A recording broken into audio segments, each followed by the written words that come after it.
Portions of the following program may be unsuitable for younger or more sensitive viewers.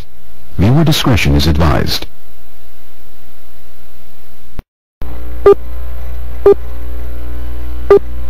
Remember, the enemy has only images and illusions, behind which he hides his true motives.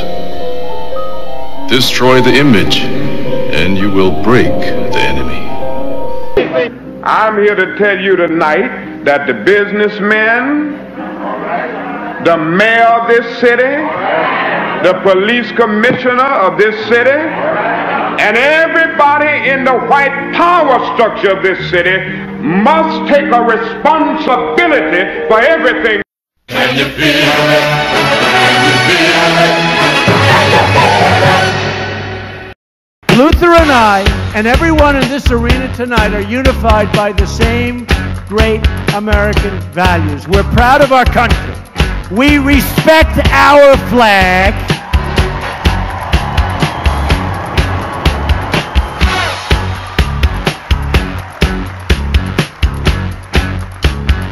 Wouldn't you love to see one of these NFL owners, when somebody disrespects our flag, to say, get that son of off the field right now, out, he's fired. He's fired! Race is when you use your power and influence to subject people into inferiority. Utterances can't be racist. Look around you, man. They own this shit. They own this couch you sitting on, them shoes you got on your feet, this building, this school, this country, you.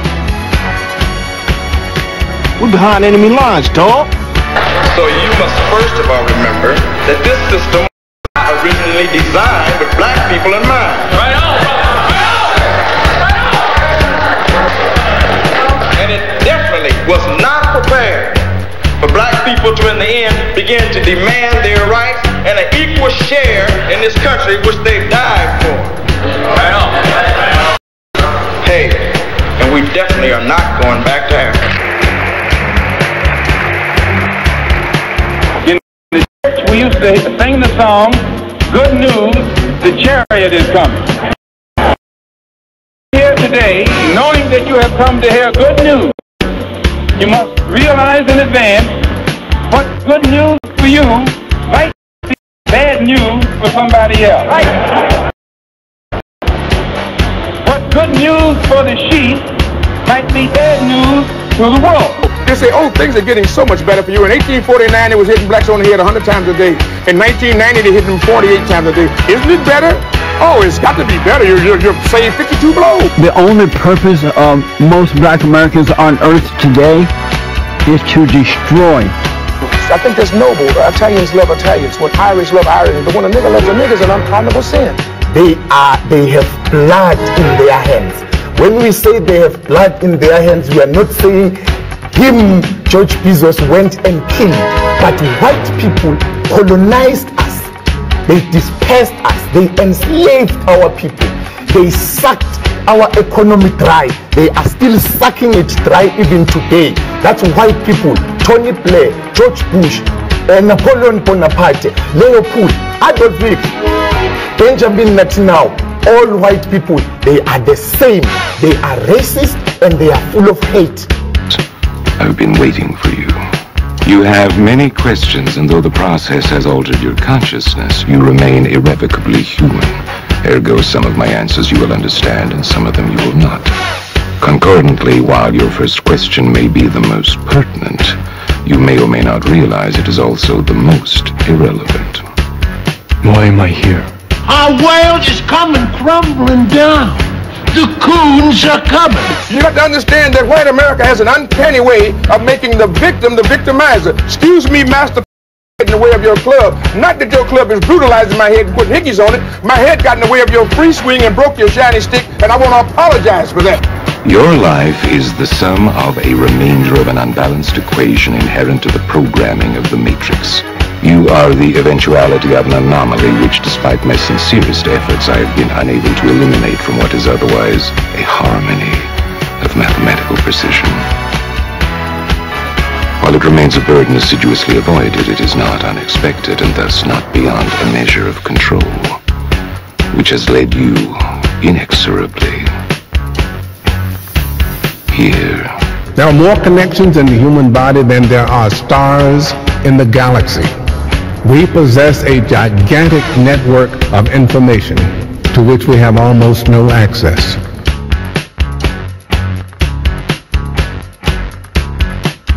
Matrix is older than you know. I prefer counting from the emergence of one integral anomaly to the emergence of the next, in which case this is the 6th version. 5 months before me. 3, 4. There are only 2 possible explanations. There were 5 months before me. Either no one told me, or no one knows. Precisely. As you are undoubtedly gathering, the anomaly is systemic, creating fluctuations in even the most simplistic equations. Control me! I'm gonna smash you to frickin' death! Kill you! You can't make me do anything like Chris! Choice. The problem is choice. Let us remember that we are not brutalized because we're Baptists. We're not brutalized because we're Methodists. We're not brutalized because we're Muslims. We're not brutalized because we're Catholics. We're brutalized because we are black people in America. Because white people made him to be what he is. They made him to look evil, because that's their role, to make all of us black people to look evil and to hate ourselves. I can't hate you. A nigga till you die. If you're a poor nigga, you're a poor nigga. If you're a rich nigga, you're a rich nigga. But you never stop being a nigga. And if you get to be educated, you're just an educated nigga. I'm told every day I'm on air that I'm racist because I call out racism. That is maddening to me, and I'm crying about it because it's crazy. So the Honorable Elijah Muhammad is teaching you and I and trying to tell the white man to get this powder keg out of his house. Let the black man separate from his house. Let the black man have his own house. Let the black man have his own land and his own property. I thought the bitch was white! Damn it! I thought the bitch was white!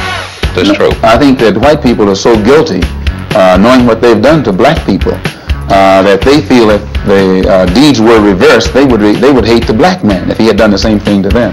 So it's actually, it reflects a guilt complex on the part of whites when they ask us, do we hate them? And if you notice, Uncle Sam has formed a habit of going all over the world. He calls it the ugly American, or the American image.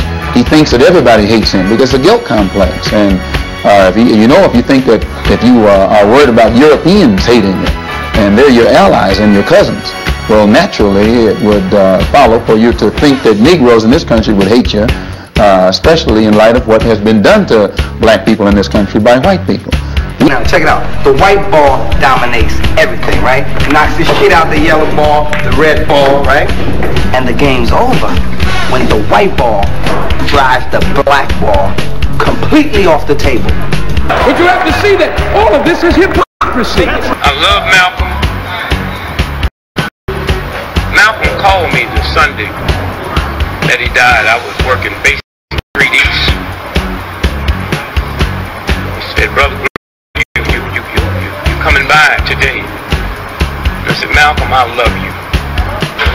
And I said, "I love you so much, I don't even want to take a chance to be there." He said, "What do you mean, Brother Gray?" I said, "Well, I close tonight, Sunday night at Basin Street East."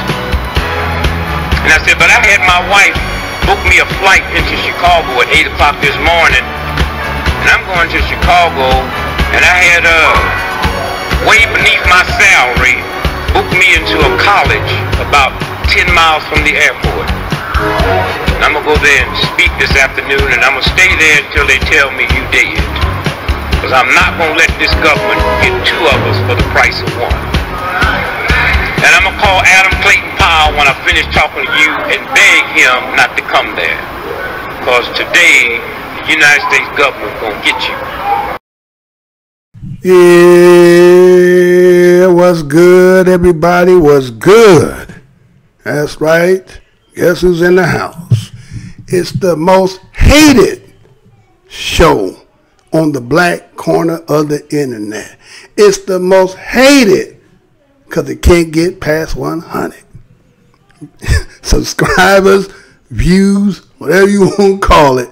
It's the most hated show on the Black Corner. I'm going to say that and keep saying that, because you should be able to observe what you see. It ain't by coincidence. Am I being restricted? Am I hated because of what I'm talking about? It's just news, but yes, it can't be done, right? So anyway, we're going to move on. First and foremost, I want to say what's good to my subscribers out there. What's good, fam? Glad to see you here. And if you're not going, if you go see the recording, hey, what's up at that time to you too. Passerbys, what's good? Hope you like, sit around, you know, like you're at the store, you're shopping, you see some stuff you like, go ahead and browse through. Maybe you might buy something. Maybe you give me a like, a dislike, put a comment, say he ain't shit. It's okay, it's all good over here. Agent. Damn, boy, it must be, what kind of life is that? But I guess if you got to justify, you got to justify. You got to do what you got to do. So I guess that's what you get paid to do. So who am I? I ain't here to judge you. You do what you got to do. Well, you know how it is, y'all. Got to get this spiel out before we get going. Get it cracking, because I know I did take a day off yesterday. You know. So, hello and welcome to the Black Minds News. I'm your host, the Whiteologist, Mr. Blows Your Mind. This channel is to report, transmit, communicate, articulate, reiterate, decode, unveil, spread the news, whether by news, video, website, or quotes from publications. As I, your whiteologist, articulates these information, I ask that the creator of the universe be present. And in honor of all those of my ancestors who was part of the DOS, which is the descendants of slaves of this land, who created the greatest country by the greatest people ever assembled on this world, we give honor over here. You know why? Because the truth don't need no partner. And you know what my motto is? I'm not going to tell you what I heard. I'm going to tell you what I know. That's right, y'all. That's right. Another live show. Man. You know, I push this anyway. But you know how it is. The news is every day. Really, I can't really take no days off because there's always something, because the end up what happened is I get backed up. You know, the country that we live in. And again, as you see on your screen, it's always been about race. Whether we want to acknowledge it, we want to deny it, we want to say it's something of past, it's not more of the present, and somehow it's going to be eradicated going to the future. But how can that be if we don't address the elephant or the gorilla in the room? Well, before we get into the show, you know how it is. You know, again, everybody just went and spent a lot of money and going to spend more money as we get into a couple of days and start getting into this Christmas, that old 25th day of Christmas, the first day of Christmas, all that is coming up, right? So, you know, a lot of people, they work hard, right? They work hard trying to make that little money so they can get presents and show by their, you know, Patreon to the holiday, to those who they love. That is a token of my love for you by giving, you know, some kind of present. And a lot of people, what they do is take the shit back, right? They get it, they want a receipt. I remember back in the day when you got a present, you didn't get a receipt. You don't even know what the hell they bought it at. But you just accepted it, and whether you didn't like it or not, you smiled and grinned, and you was thankful. You know what I'm saying? Being appreciative of when sometimes a gift is given to you, right? It's the hater that sees the gift that maybe they wanted, but they didn't get. What are you talking about, Mr. Blow Your Mind? Well, let's put it like this. You know, let's say if you part of the DOS, you black, it could be anybody, right? You could be anybody, but particularly I'm talking about people who of the struggle, right? And let's just say that you just happen to be, you know, you la-di-da, you say, man, I only got a couple bucks in my bank, right? You know, say you got an ATM card, you got a bank account, but you really ain't got no money to put in there. And then what end up happening is you go and something happens and transpires, right? So you like, man, is this a blessing? Was this something sent down to me? Well, sit back for a quick second and let's see what happened here, and let's see if you can relate. If this should ever happen, and it did happen. Mistakenly got a $100 bill out of an ATM, gets to keep the extra cash. Bank of America says a glitch caused the ATM off of 1960 and I-45 North to spit out those bigger bills. Matt Doherty is at the ATM now where technicians came to fix the problem.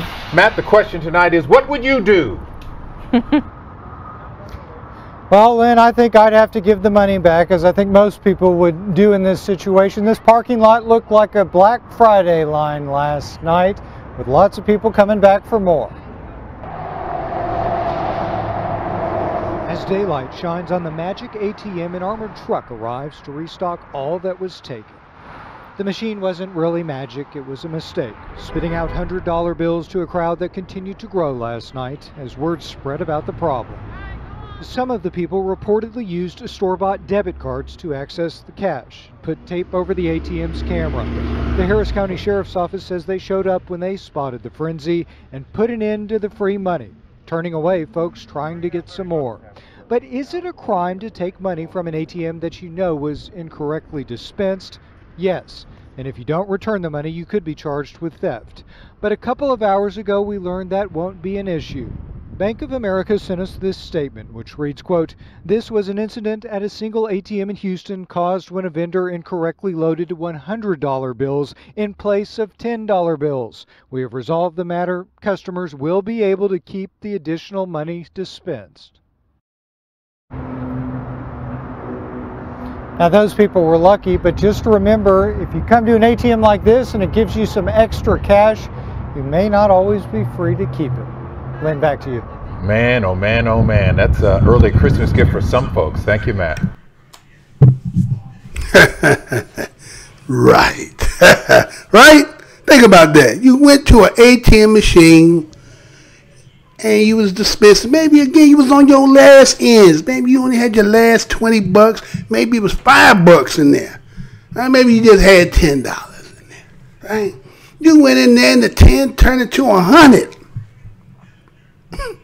And you like, oh, man, by accident. You had somebody else with you who also had an ATM for the same bank. They did it too. And they said, man, I got about like $20. Let me see if I did. He tried to strike his 20 and he got 2 100s instead of 2 10s. Next thing you know, they want to say, man, what's going on? You know, in the day we in today, technology, right? People was burning up them phones, right? People was getting on the burner like, man, this ATM is out here giving out, dispensing hundreds for tens. Man, the hood went in a frenzy. But it didn't happen all over. It was just in Houston, right? And as you were seeing, right? Check it out, right? You seen how, let me show you. Do you remember? They seen the cars was lining up. Huh? The cars was lining up. They was calling everybody. Hey, they was calling everybody who they know they thought they might have an ATM card. And mug, that word was hitting and they was coming. Boy, they thought it was getting something free. To the fact that police came like, what's going on over there? You understand? Like there's something going on over there that it's too much traffic, right? There's too much traffic, right? And you see, did you see it? Did y'all catch it? I know it was played a little fast, but you know, again, I'm going to try to make sure you see some things. So did you see where that little sister was trying to get over there, right? Little sister was over there. She was trying to get into the ATM too, right? But oh no. Oh, Popo sitting right there. No. You ain't going in there. No. And I want free money. What you mean free money? How can you police something that it is part of the game? If I got an ATM card and I go in there to extract money, I ain't stealing. Do I need to say that again? If I got an ATM card and I put it into dispense some cash transaction and it dispensed wrongly, again, it's a discretionary call. What would you do? You hoping Don Quixote bring his ass around the corner and be like, what would you do? Right? But it wasn't that shit. This shit was just again, you know when you play Monopoly, right? You know how sometimes when you play Monopoly, you go around the board, you land on community chest. Ain't there a card in there that be like, in the bank favor, you get $200? Right? Ain't that what happened? They got the $200 bank from the community chest, and they took that shit, right? But no, you trying to stop it like it's your money. Right? Did the bank call you? Or was it just the fact of a high volume of traffic and then somebody being elated because they're getting some extra cash, they tell the police, hey, this one over here, they're spending out an extra 100 for 10s. Hey, you remember that part? You ever seen that movie? Into the Dragon. You remember that? Remember that Into the Dragon movie? Remember when Jim Kelly had just left from his school, told his master he's going to go to Hong Kong, got for this tournament, and then he walk in, got his TWA bag, and he going to go through the alley, and the police pull him over. And hey, Jig, where you going? He said, he ain't say nothing, so he checked his bag, said he got a flight to go to Hong Kong. He said, this Jig ain't going to Hong Kong, right? And they stopped him. Remember, he had to break the stick and get to all that shit. See, because he was jealous. This Jig ain't supposed to be getting no free money. They ain't getting free money. They got the right for the ATM. Now, if it's a bank favor, it fell in because the person who, I guess we're going to say the people who buy that damn armored truck, right, went in there, dispensed the money, put the wrong hundreds for the 10s, and it came out that way. There was no crime. There was no crime, but they had to act like it was a crime and didn't want to tell you all this if you find some money by the bank, right? But see, the bank came out with a statement, right? Didn't the bank come out with a statement that was like, look, this was an incident at a single ATM in Houston caused when a vendor incorrectly loaded 100 bills in place of 10 bills. We have resolved the matter, which they probably fired him as, right? They probably fired him as. Customers will be able to keep the additional money dispensed. You know why? Even though you seen them cars out there, it wasn't that much, it probably that much. Again, you know, I didn't see nobody else other than people like ourselves. Did you see anybody else out there? Because that's all I seen. And they got a bank favor.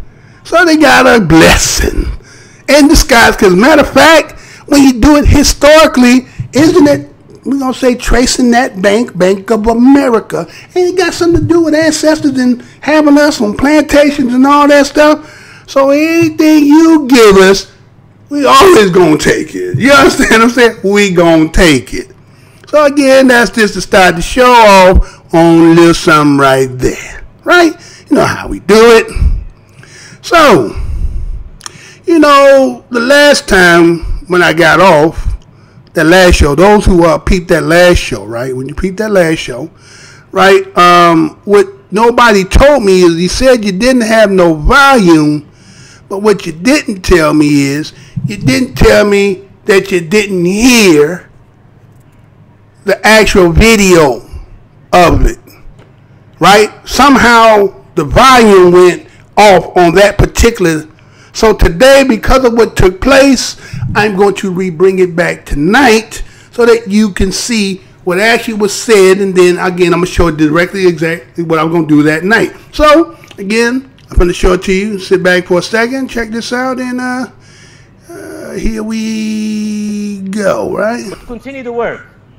And then we found the side chamber. It was sealed with mud bricks. So we did open it. We found almost 2 intact wooden coffins in perfect condition of preservation with flowers in the top of them. Then we opened them. We found that the mummies in perfect condition of preservation.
Mummified woman dating back 3,000 years unveiled in Egypt.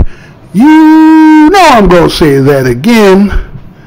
Mummified woman dating back 3,000 years unveiled in Egypt. Mummy found inside sarcophagus in Luxor tombs that also contain statues and figurines. This story was done November 25th, 2018. And this is how it reads. A well-preserved mummy of a woman inside a previously unopened coffin dating back more than 3,000 years has been unveiled in the southern Egyptian city of Luxor. The sarcophagus was one of the two found earlier this month by a French-led mission in the Al Asif necropolis of the western bank of the Niles. The first one had been opened earlier and examined by officials, but Saturday's unveiling was the first time authorities had opened a previously unopened sarcophagus before international media. One of the two contained the well-preserved mummified remains of a woman named Thuya, the Antiquities Ministry said in a statement, but ministry spokeswoman Naveen Afaleta said work was continued to definitely identify the name of the mummy.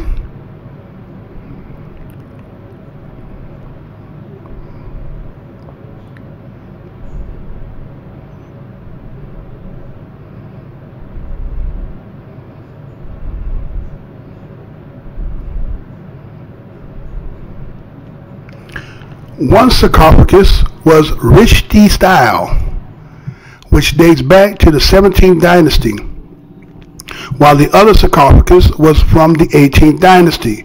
The Minister of Antiquities, Kal al-Anani, said the two tombs were present with their mummies inside.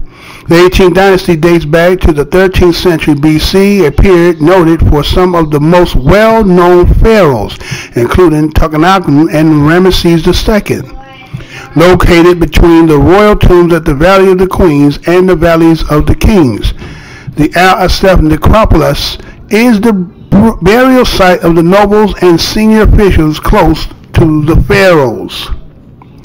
Among the finds in the tomb was sarcophagi, statues, and some thousand funerary figurines called Uashbits, made of wood, fierces, and clay.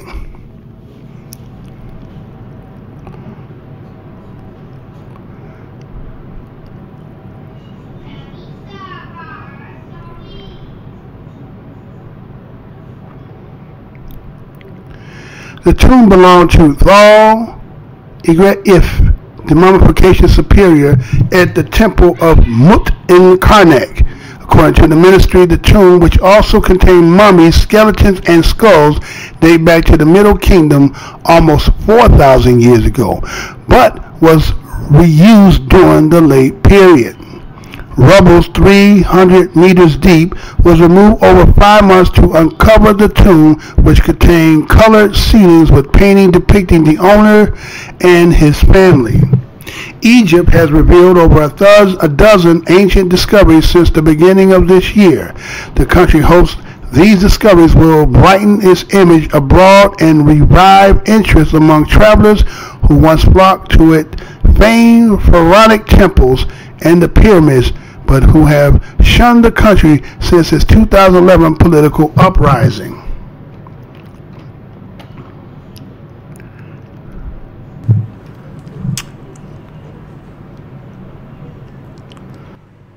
Okay, so that was what I had did the last one back on the 26th, right? Because I didn't come on yesterday the 27th, and that is what I had displayed that they had found and revealed a mummy that was 3,000 years old, and they said it was of a woman, right? And you know, again, they're always excavating over there, right? And they're digging up things and trying to present it to the public as to give them education as to what they find. Now, again, I'm not against that, right? But I am against the fact that, again, you try to tell us something as if really you you're as surprised as we are surprised, because again, if you did notice, when they showed in that video, they talking about it had just opened it. I mean, right? Like when you see it, right? You see it, this is the first time, as you can see, there's a kind of a stake in there, so it's kind of weird. So you had already, prior to, cracked it. Now, we weren't there, and then they don't show you actually cracking it, so we don't know whether it had already been, you just did it. We have to take your word for it, right? You know, we have to take your word. We have to be trustworthy of what you tell us. And so, you know, based on that, and you telling us the time, and then if you heard in the story that I read, you heard that they gave a particular name originally that one of the archaeologists who did the excavating and came up with it said who this person was, who this woman was. And then the second half of that story, you hear the woman try to say, well, no, we're going to have to kind of figure out who that is. So scratch what he said, right? So, what are you talking about, Mr. Bloodman? What are you talking about? Well, let's put it like this. Well, you know, they had to give you the show, right? They had to give you the show. They had to show you that, look, we're not lying. We're going to show you, right? We're going to show you that, you know, we're doing this. We're being transparent, right? So they gave you the little photo op, right? They acting like, oh, it just opened. Oh, it smelled dead, and that's the photo op. They gave it to you. Like this just happened right then and there. We can't smell. We don't know. We just have to go again, like the other day. A picture is 1,000 words. So we're going to go ahead. We're going to take what you say, right? We're going to go along with it. So we're going to go with that. But the one thing that I will take that you said was the fact that you said that the woman and their name was Thuya. Did y'all catch that? Are you familiar who that is? Well, let me tell you a little bit about Thuya, because Thuya, right? We put it this way. It says this, right? It says Thuya was an Egyptian noblewoman and the mother of Queen T. And the wife of Uya, she is the grandmother of Akhenaten and the great-grandmother of King Tut, damn it. All right? King Tut, right? So we got Akhenaten, King Tut, Queen T. So if you know that much, then let me show you this. Because the reason why that second part she didn't want to tell you whether we're going to scratch what he said is because this is what is going to be. That's Queen T. The one, remember they called us to look like Michelle Obama? The one on the right is who's supposed to be in the coffin. So, wait a minute. So you saying King Tut and Akhenaten is, is that what they saying? Without saying? Huh? Or is it they going to delay it and then later on they going to, again, slowly poetic prose and change the history? Because, again, if you see how the continent is changing, I guarantee, boy, if I could live another 200 years, you're going to see they going to be the original. And everything over there going to look like somebody else other than yourself. Even though right there you see that, but somebody would explain and say that, well, that was just the wood. It's not what you think. You know, the wood done decayed. Right? It done got a little rotten. It turned brown. It's not those. No. Just like when they showed you the depiction. Remember, I showed y'all not too long ago, a couple shows back, when they did the revealing on the Good Morning America, I think it was, when they showed Nefertiti and talking about this is the real. It was like we did a 3D imaging and stop it. Yes, said stop that. But again, I get it. I understand why you do what you do, because again, it's always been about race, right? Always. No matter how you slice it, it's going to always come up, going to have that equation somewhere hidden in there. No matter how they do it, it's going to always be there. But that's what you didn't get the other night. I'm assuming that right now you are hearing me, so if that be the case, then that's what it is, right? Now, Let's keep moving, because again, I make it up for yesterday as well. So today you're gonna get a mouthful. I'm gonna give you a nice plate with dessert, salad. You know what I'm saying? You can get this coffee, tea. You get it all today. You're gonna get a lot today because I didn't get on yesterday. So, well, since we kind of I'm talking about eating, right? And I came across this one story. And it's like, again, if you've been around for a little bit, right? And you meats and the tastes have changed, right? Because we know they done did something. We know somebody's doing some franking-ness and altering. And like they go to the Chinese restaurant, the chicken be extra swole up, like, you know what I'm saying? Like he lifting weights and got steroids and all that stuff, right? But I came across this story here. Now check this out, and I'll talk about it after the fact. So check this one out.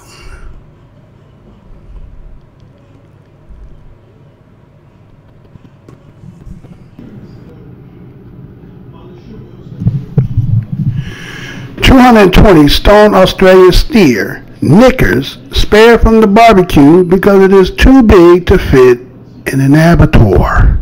You know I'm going to say that again. 220 stone Australian steer knickers spared from the barbecue because it is too big to fit in an abattoir. This story was done today, November 27th, 2018. And this is how it reads. Almost as tall as Michael Jordan and weighing more than a small car, Australia's biggest steer has enough meat on him to make 3,000 beef patties.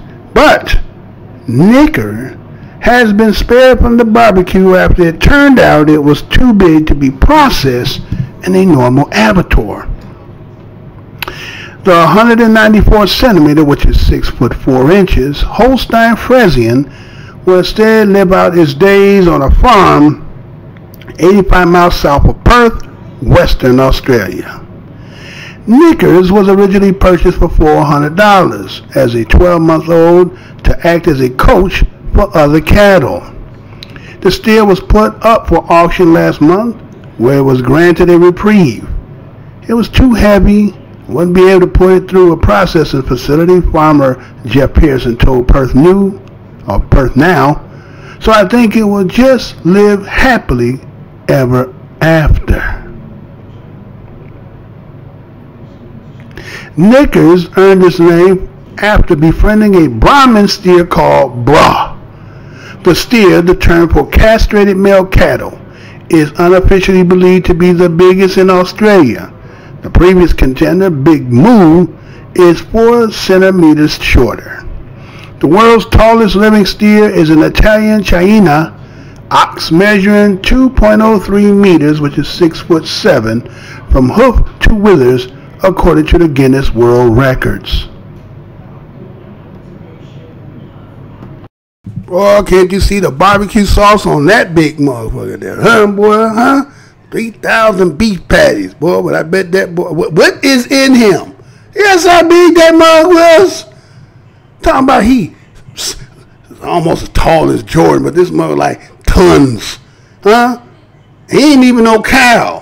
You heard the key word was he was a steer. You know what a steer is a castrated male, right?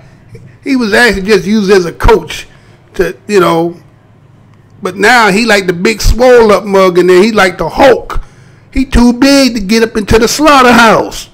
So I said we're gonna let him just die of natural cause, and then we're gonna cut him up. Huh? What is they feeding him? Huh? How can it be that big? Huh? Franken food, right? What does he eat? Did you see him amongst the rest of them? He was just like, man, you know what I'm saying? He would be like Shaq against the gods, right? He just hovering, just big than a mug. I actually had a video to show you him live, but it's too damn quick, you won't catch it. So I said, okay, I don't want to even put it in there. But you gotta ask yourself, What are they putting in the animal to get this animal that humongous? Right? He too big to put in the slaughterhouse. Now maybe he is a Yao Ming type, right? He just big Yao Ming. He's a project, right? That just too much, and they science is kind of like, again, remember that time I did one of the shows and it talked about the science of how to make a mule and a donkey, and right? Remember that? For those who seen that, right? Well, maybe that's what he is. He's some kind of experiment. He the first of his kind, and then later as time go down, you're gonna be eating him. You're gonna be eating that kind of, you know what I'm saying? If they talking about food shortages, but if they can make them swole up like that, yeah, you'll be eating. But you don't know what you're going to be getting. You know what I'm saying? The long eating of that, you're going to be some devastation. You know how it go. So, that's their big knicker. Huh? Yeah, that word there is real close, ain't it? Knickers. Yeah, knickers. Yeah, we know. We know knickers are supposed to be about some pants, right?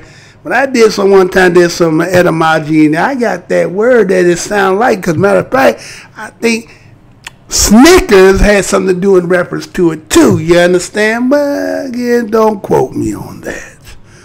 So anyway, let's move on to the next story.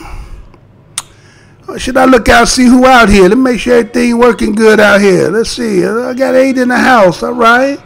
I had to see all y'all in here. I hope y'all enjoying the show. Hit that like button.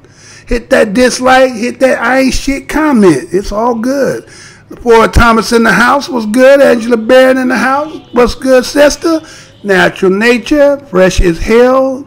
ITFW. Frankenfood. I know that's right. Huh? That big ass steer, huh? Shit. Instead of saying $1, talking about $1 to feed Africa. Take one of them, well, you can feed a whole lot of people, right? But you don't want to eat that no damn way. What's going on, y'all? So, what else I got in the trick bag tonight? Well, y'all might have heard this. You might have heard this. Maybe not, because again, we probably didn't hear this. You maybe did. I can't say you didn't hear it. I'm not going to say that. That would be facetious for me to say that I'm the only one that's doing what I'm doing. No. It's all out here. It's public information. So, anyway, well, again, when we talk about, killing and murder, first place we always look at is Chicago. Because we say, man, what's going on with brothers and sisters? Well, pretty much brothers. Sisters are getting caught, cross here and there, but not really the main target. And so, like Big Snicker, they can't go in the avatar, right? And, one of the aspect that we're not looking at is they're not solving a lot of those cases. You get killed up in the Chi, right? Either somebody going to be there to witness, because again, it takes a long process for them to even determine forensics and all this other stuff, which is bottlenecking so that the percentage when it comes to solving cases is dismal, right? And there's a lot of people who looking for answers, trying to get some kind of closure because they, and so if you don't even get that, that means that the potential of somebody who done that particular murder is still out doing other murders, and if they ain't getting those murders, it means that you can have somebody who's actually got bodies, right? Because the system in itself is not, adequately. I can put it this way: they don't have the adequate numbers to do the processing. Is it by choice, or is it just because of the lack of those who want to be a part of it? Well, this story was out there, so you know how I do. I'm gonna give you this first, and then we'll come back and then afterwards, right? So let me play this. Let y'all check this out. Cheryl, the state crime lab says it's still analyzing more than 750 Chicago murder cases from the last 3 years. The I-team uncovered these numbers after a mother contacted me asking why there's a DNA delay in her son's murder case.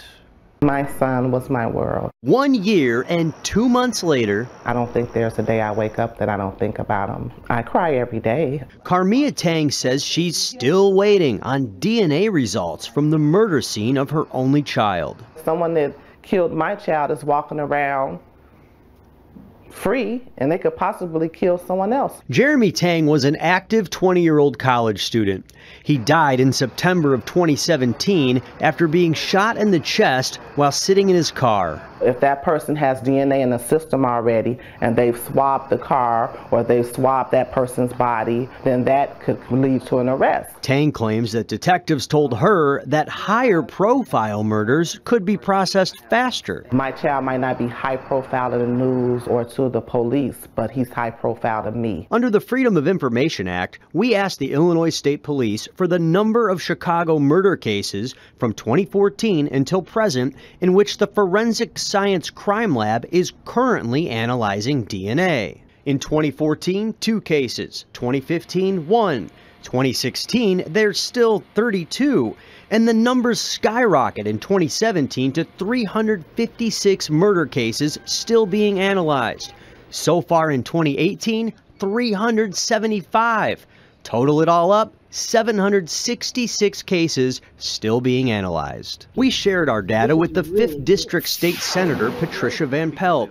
She's been active in her community questioning the low rate of solved murder cases in the city. As a state senator, I see that I have a responsibility to dig deeper into this issue and find out what it is that the crime lab needs and then help them get it. The Illinois State Police would not respond to my request for comment about Tang's case, the DNA backlog, and the potential impact on unsolved murders. No matter what the explanation is, there should at least be some transparency within the law enforcement community. Former FBI agent and ABC News security consultant Stephen Gomez says even though the numbers are high, some cases could be waiting on additional evidence. If they are just waiting for additional DNA matches to come in from other individuals or other cases, then that could be an explanation, but that is something that I would expect law enforcement to provide to the families or at least factor into their statistics. According to the State Police 2018 Testing Accountability Report, the total number of backlog cases for all crimes is a shocking 12,915. The report points to limited resources, saying the current staffing level is insufficient, and the procurement process for new equipment exacerbates the delays. And it says that high backlogs equate to an increased risk to public safety, as criminals remain unidentified and able to commit additional crimes, and innocent individuals remain incarcerated. What I hear mostly from the residents in our community is that they think that no matter what happens, that it won't be solved, that people are getting away with murder. Tang says she won't quit until results connected to her son's case are complete. Nothing's going to bring him back, but I want justice. State Senator Van Pelt says she plans to hold a special committee hearing to try to get to the bottom of the DNA delays. The I-Team will continue to cover this issue and update you on any developments on how fast DNA is analyzed. We will also let you know if those results come in for Tang's case or if there is any movement at all in the police investigation. Hey, if you like that video, be sure to subscribe to our ABC7 Chicago YouTube channel.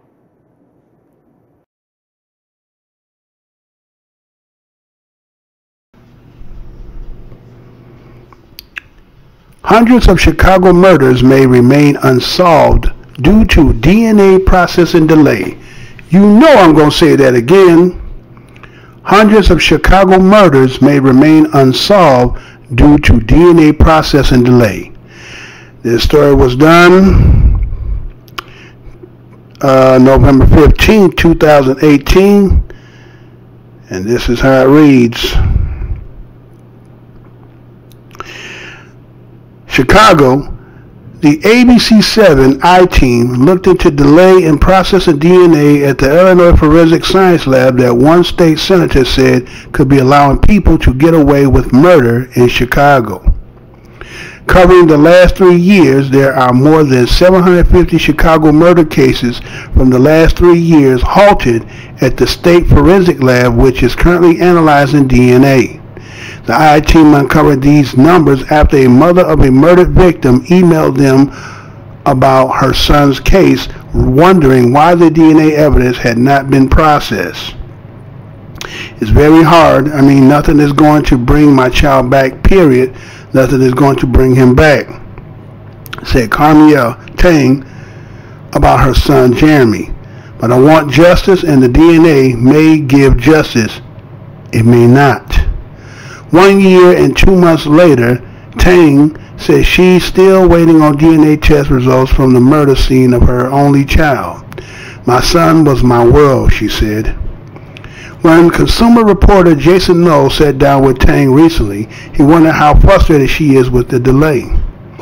I'm very frustrated. Just to know someone that killed my child is walking around free, and they could possibly kill someone else and put someone else through the pain I've been through, she said. Jeremy Tang, a 20-year-old college student, was active and vibrant. He danced and had fun with his friends, but Tang didn't live to see 21. He died after being shot in the chest in the 800 block of 102nd Street while he was in the driver's side of his vehicle. Well, you might have someone who touched a car door or touched a car window, but besides the prints, their actual physical DNA might be on the prints. Carmiel Tang explained. So if that person has DNA in the system already and they swabbed the car or they swabbed that person's body or items of the area of the murder, that could lead to an arrest. Tang said detectives told her that higher profile murders could be processed faster. I know they have a lot of cases, cases, and everyone should be treated with the same respect and the same speed of processing of evidence. My child may not be high profile in the news or high profile to the media or to the police, but he's high profile to me, she said. After learning of her case, the I-Team started searching for answers with the Chicago Police Department. They directed us to the Illinois State Police, who are in charge of the state 9 crime labs and the processing and testing of DNA. Under the Freedom of Information Act, we asked for the number of Chicago murder cases from 2014 until present, where the crime lab is currently analyzing DNA. And that evidence might be there, just sitting there, known as 5th District State Senator Patricia Van Pelt. Right, answered Van Pelt, just be sitting there exactly, not processed. There are 2 cases in 2014 and 1 in 2015, and 32 in 2016 where DNA testing is still incomplete. Then the number skyrocketed in 2017 to 356 murder cases still being analyzed. So far in 2018, 375 cases. All total, 766 cases are still being analyzed. And that means there could be 750 murderers walking around in Chicago right now, those ass, and possibly killing again. And again and again and again, replied Senator Van Pelt. The I-Team shared their data with Senator Van Pelt, who was active in her community questioning the low rates of solved murder cases in the state. And it probably has a lot to do with the information you are sharing right now, she said. Chicago police say that only in 2017, 17% of the murders were solved. And for murders committed so far in 2018, there's also a 17% solved or cleared rate. Police have cited the lack of cooperation or a code of silence in communities, but the DNA delay could also be a factor. As a state senator, I have a responsibility to dig deeper into the issue and find out what it is the crime lab needs and help them get it, Van Pelt said. Illinois State Police would not comment even after being asked if there were any response to criticism of the numbers of active murder cases being analyzed. Former FBI agent and ABC News security consultant Stephen Gomez considered the data we uncovered to be a high number of cases categorized as currently being analyzed, although he says some could be waiting on additional evidence. If they are just waiting for additional DNA matches to come in from other individuals or other cases, then that can be an explanation, he said. According to the State Police of 2008 Testing Accountability Report, the total number of backlog cases for all crimes is a shocking 12,915. The report points to limited resources and the current staffing level is insufficient, and the procurement process for new equipment exacerbates the delay. It says vendors threaten to stop providing goods due to payment delays, although that situation improved late in the fiscal year, and that high backlog equates to an increased risk to public safety as criminals remain unidentified and able to commit additional crimes, and innocent individuals remain incarcerated. What I hear mostly from the residents in our community is that they think no matter what happens, whether the crime is committed in broad daylight or in the middle of the night, that it won't be solved, that people are getting away with murder, Senator Van Pelt told the I-Team. But a year and 2 months later, Terry says she won't quit until results connected to her son's case are in. I don't think there's a day I don't wake up and think about him. I cry every day, not just for me. I want to help other people too, to receive justice. We can't bring these children back, but we can fight for justice and try to get some of these criminals off the street, she said. Senator Van Pelt said she plans to hold a special committee to try to get to the bottom of the DNA delays. The I-Team will continue to cover this issue and updates you on any development on how fast DNA is analyzed. They will also provide updates if and when the DNA results come in for Tang's case. Okay, so that was videos, as you see, about the hundreds of Chicago murders that remain unsolved due to DNA processing being delayed. The work is plentiful, but the workers are few. So they're saying that the backlogging is because they're understaffed. There's just too much. That could be true, right? That could be true. Or it could be just a stagnation in it because, again, you may come to find out who really doing the murders. Now, again, some people question the fact that we will say that everything is gang related when it comes to Chicago. It could be, and it cannot be. But if you don't resolve the issue, or the situations will never come to, find out who did the crime, you can only speculate. And so if you're going to leave it with public opinion as to what they assume to what is reality, then people will keep just saying that it's you who are the perpetrators of crime. But does DNA in these cases will actually solve a case just for the simple fact that you may get some DNA? Because you also would have to have that people would have to be already in the database, right? Because if you get some DNA and there's nobody in the database, then what good is the DNA if you got it? So it don't really solve the crime, right? But it does help, right?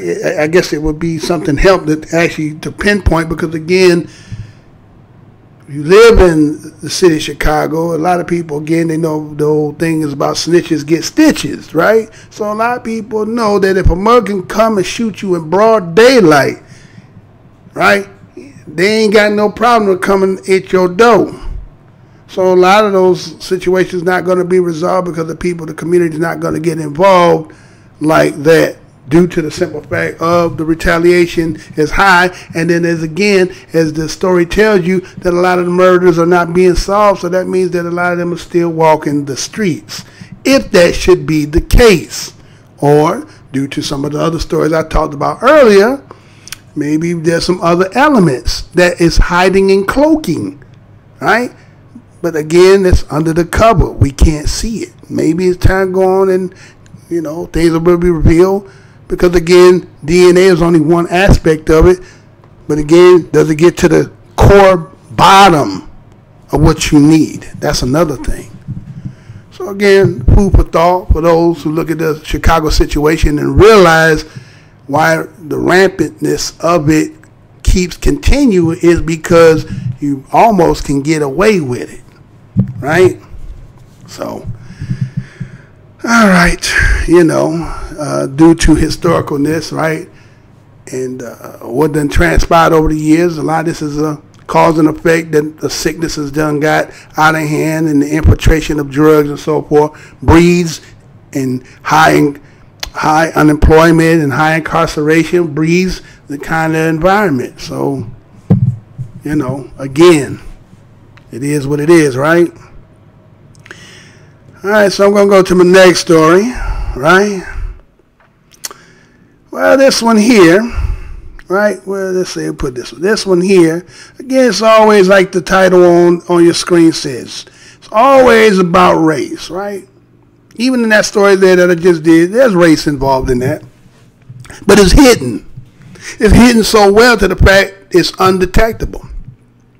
And so propaganda would tell you it's the individuals that they keep saying, and they use a title, gang related, right? Black on black crime. That's the face of it. That's the marquee. But we still don't know. But when we have situations like this one, we be knowing up front. But it maybe not be the same seriousness as what we see, the crime and the killing that's in Chicago. But again, race is always going to be race, no matter how it rears its head. Well, let's put it like this. Let me show you this. Well, let's say if an individual is having a conversation and they decide to say, well, you know what? I'm talking about something, and then I slide in a racial slur as making a comparison, but maybe I didn't mean it that way, but maybe that's the way it came out, right? And, you know, we see that a lot, and then when people come back out and say, oh, I didn't mean it that way, and I didn't say that stuff, right? Kind of like when you see the intro, you see Roseanne Barr say, I thought the bitch was white, right? That kind of shit, right? So it was something that had been in the news. Let me show and play it for you, and then I'll come back and go from there.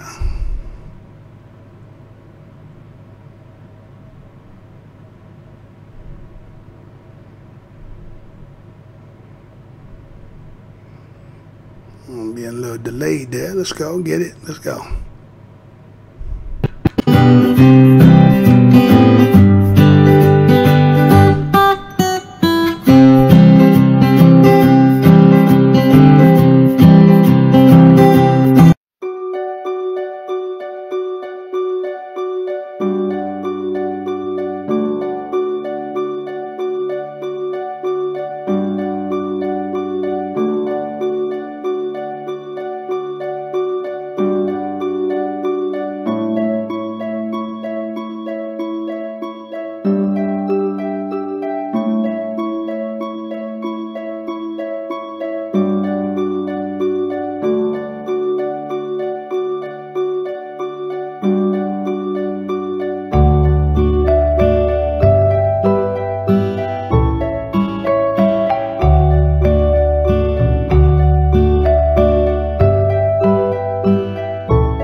Writer Terry Rosario apologizes for N-word tweet.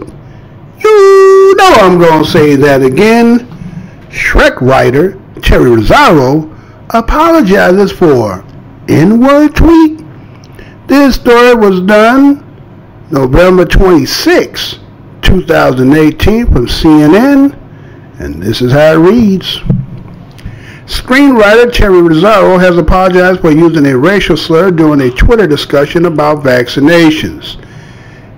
In a now deleted tweet, Rosario wrote, "My heart goes out to all the parents of vaccines, damaged children who have not only endured the sadness of their loss, but also the vitriol of ill-informed and insensitive people such as those here, anti-vax is equivalent to calling someone a nigger and makes as little sense.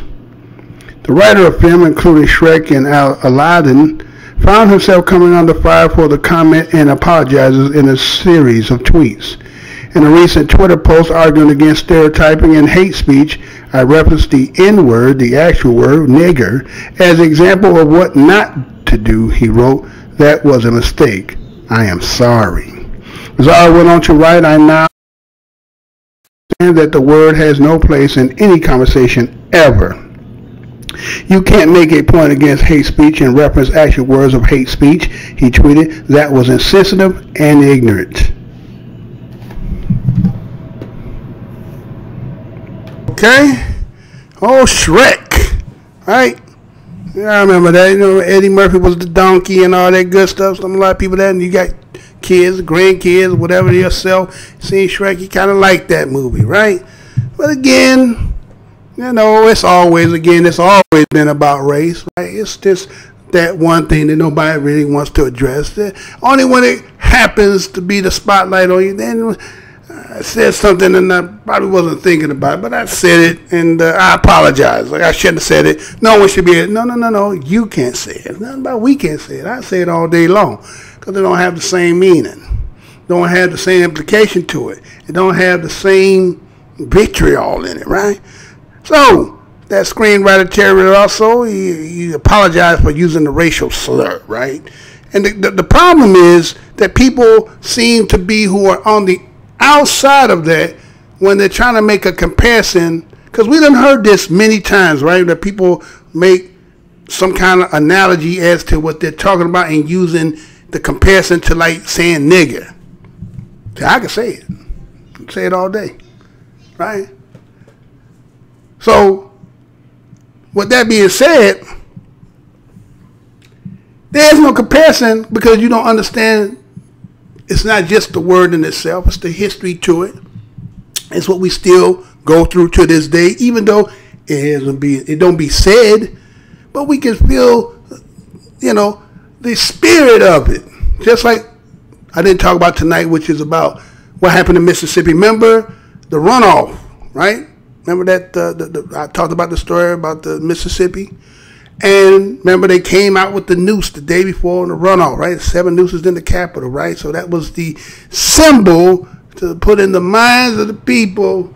You don't start none, won't be none. You know how we get down and how we do it, right? See, they didn't say it, but the noose in itself was a symbol enough etched in your mind and your heart and your spirit to recognize what was being said. Like I said, a picture is 1,000 words, but it said a symbol is uncalculable.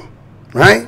So, with that being said, same thing here. He said the word, trying to make a comparison. It was more than inappropriate. It was just the fact that you was not supposed to make a comparison because, again, there's nothing of your walk of life that you can make reference to that's equivalent to that word. That's why you can't use it.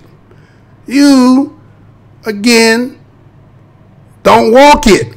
You don't live it. You might observe it. You might even sleep with people and associate and fraternize and all that other good stuff. But you do not wear the suit. No matter how much, what they call that shit today, black, what they call it? Well, everybody trying to, oh, man, I got it. Well, I seen something I was going to put, I'm going to wait there for tomorrow's show. But I seen something coming on there. I know that term. You know what I'm talking about with it. People white and they getting dark in their hair and they making their body and they kind of appear. Right? Yeah, I know what I'm talking about. So anyway, so that's about as close as you're going to get. But when it comes to these references and these terms, you out of pocket. This is just what it is. You way out of pocket. You know it. You knew it when you said it. Because again, it wasn't that you were talking. You with Twitter, isn't that like they writing that out, typing that out? So you just was typing without any kind of, oh shit, I better not send that. Right? There's still checks and balances before you actually get it out. So you did it. But again, see, people will do things knowing that the damage is already being done. And then what I do is I come back and I apologize. I didn't mean to say it. But the damage was already done. For those who are offended with that, at this day and age, ain't a I ain't going back in that 60s and them 70s, boy. You said that, boy. You got your shit split to the white meat. Like once in a while, you see some videos where somebody do that and Like, I remember one video, some of y'all might have seen, it was a video that was out there circulating. It was a dude in a restaurant. He was an older dude. He was in the restaurant. He was talking to some young Thundercats, right? Some young Thundercats. He was in there and he was whooping, woo, woo, woo, woo, woo, woo, woo, woo, woo, woo. And they were just letting, okay, go on, get it off. And then he just had that one moment, niggers, oh, it changed, the whole spirit changed. And then he started backing up, wait a minute, they start pounding that ass, right? He was okay with all the woo, woo, woo, woo, woo, woo, woo, woo. Like that dog and shit be over the fence, woo, woo, woo, woo, woo, woo, woo, woo. Right? He be doing all that shit until his ass, you know what I'm saying? You come over the fence, then motherfucker, he ain't doing shit. But that's what him. He whooped our shit, and then it was too late. See, because see, there's a boundary, right? But some people want to act as if like the boundary, if you're saying that gives me no. There's some things that does not apply. That is just something extracted. There's nothing you can do about it. That is just the inheritance you got before the people before you of your peoples that made that word never to be mentioned in that. Otherwise, you pay the price, and that's what we're seeing these days. You're seeing people saying that, and you get stigmatized, lose jobs, and all kinds of other shit. So anyway, that's the old Shrek there, old Cherry Rosario. Did what they always do, say it, but I didn't mean to say it. But when you look at it and break it down, he had too many other ways to stop that. It's tweeting. You could set it, write it. You could have wrote it and still not sent it. He said, oh, maybe I shouldn't say that. But he went on with it anyway. So don't come back with no apology. Just take it. Take it like he dished it. You understand? Just take it.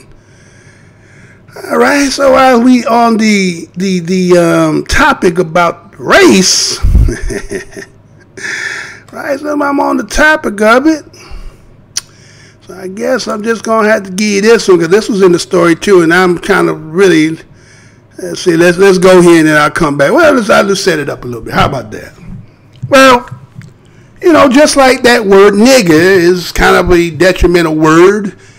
As time going on, it doesn't have maybe the sting that it used to have because people have evolved and grown. And I mean, if you keep saying something so much, after a while, they become desensitized. Kind of like watching, you know, all this damn killing shit, right? You watch Friday the 13th, Michael Myers. Otherwise, killing is nothing. You're sitting there eating popcorn and pizza and all that shit. It don't even gore your ass out because you desensitized, right? So that's what done happened. Maybe so much of that has been to the point that's been desensitized. But there's one group out here. I don't care what you say. They gonna hold on to that. They gonna hold on to the last vestige. Like I said, shit, you be on your deathbed, and they done discover that you had something to do with that shit. They'll drag your ass in there with your oxygen tank in the bed, right? With the doctors operating your ass and bring your ass in court, right? Now, you know where I'm going with this, don't you? You know who I'm talking about. So it was the incident that took place, and let me play it and let's see, y'all, and I'll come back. Hold on. Somali. No. We don't go there. No, it's the other way around. Other way. There we go. Go over here. All right, go over here. Sorry about that, y'all. Let's do this first. Targeted seemingly because of his religion. It's not the first or second time or 10th time that's happened, so I didn't think much of it until we heard him screeching, burning rubber, and making that U-turn and coming directly at us. Not want to be identified, says he walked out of Congregation Beis Yehuda in Fairfax Friday night with his friend. That's when he says a driver who police identified today as U.S. citizen Muhammad started screaming Jewish slurs. He was beeping his horn and screaming out the window, Jew. So it caught our attention pretty clearly. He then drives away, but seconds later you can see him here make a sharp U-turn. And came at a diagonal pace right at us, going really, really fast. The reason we knew he was coming at us is because when he did the U-turn, he was burning rubber, so it immediately additionally caught our attention. Police say Muhammad came at the men as they crossed the street. He came within inches or maybe feet at most of us, and we both scrambled in different directions. He backed up again and tried hitting me while my friend ran into the synagogue. After driving off, this surveillance video captures him crashing into another car blocks away. You can see people inside trying to get out. The man from the synagogue ran over and says Muhammad tried escaping. The car was completely disabled and he was still trying to make it work. Moments later, police arrived, taking Muhammad into custody. He was charged later with assault with a deadly weapon and a hate crime. LAPD's chief says it's an arrest that's part of a growing problem. Hate in America is on the rise. That has to change. So I look forward to an aggressive and active prosecution.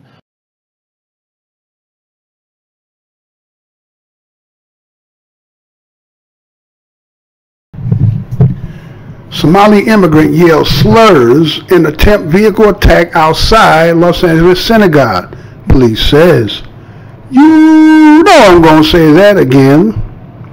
Somali immigrants yell slurs in attempt vehicle attack outside Los Angeles synagogue. Police says. This story was done November 23rd, 2018. And let's see how this reads. Says the attempted car ramming of two men outside a Los Angeles synagogue Friday, allegedly by a Somali immigrant, is being treated as a potential hate crime as federal officials work to establish a motive in the attack.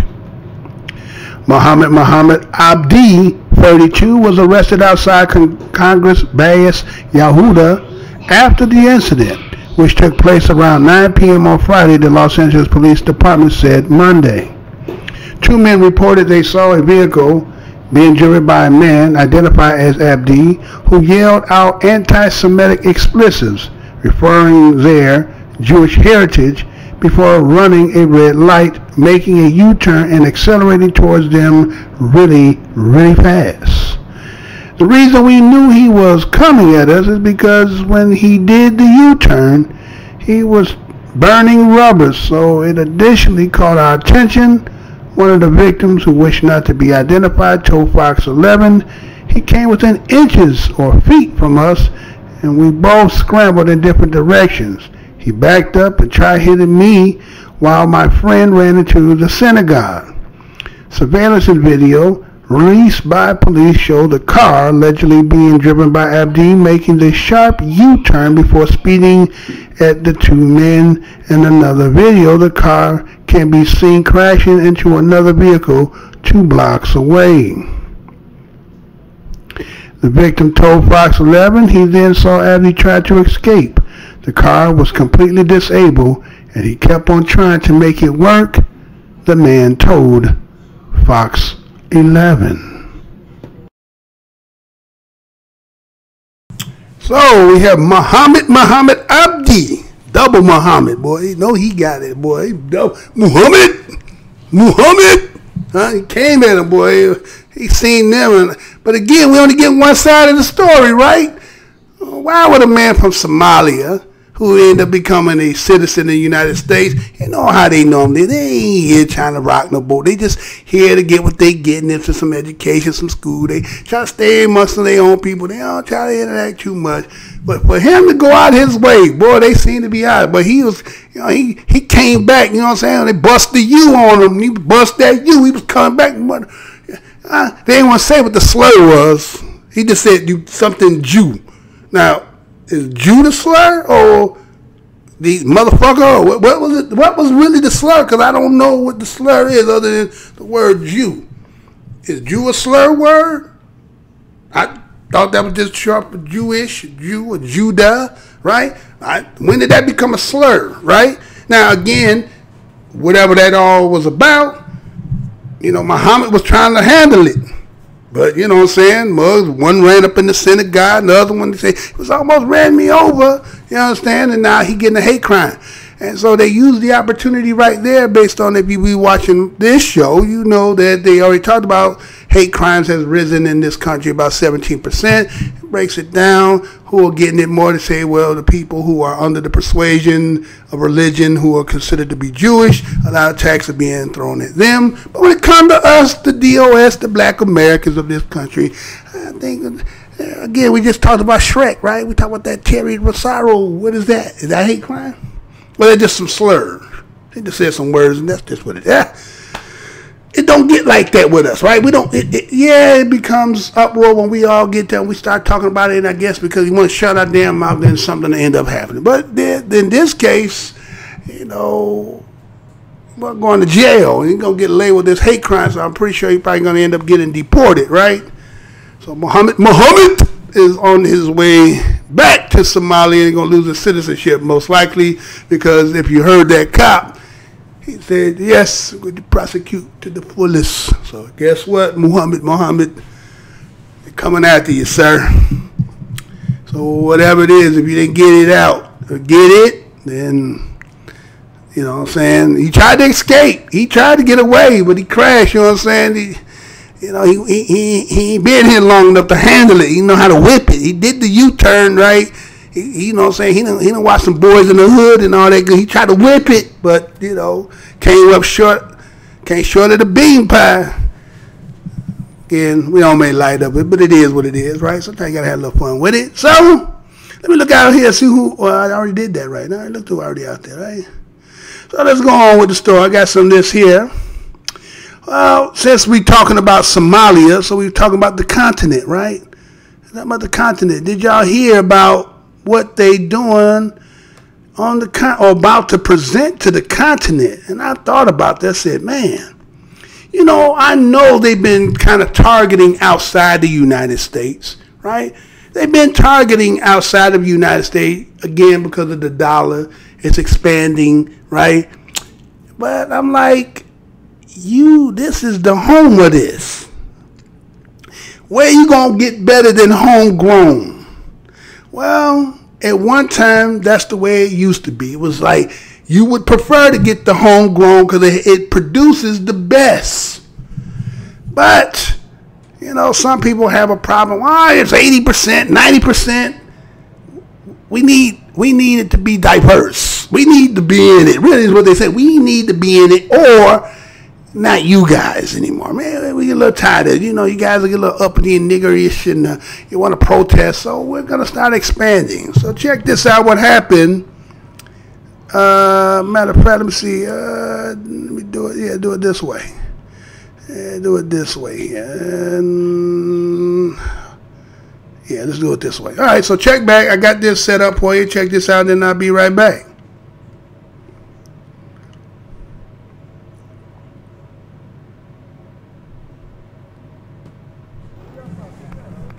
After 5 intensive days of training, these boys and girls are gearing to go.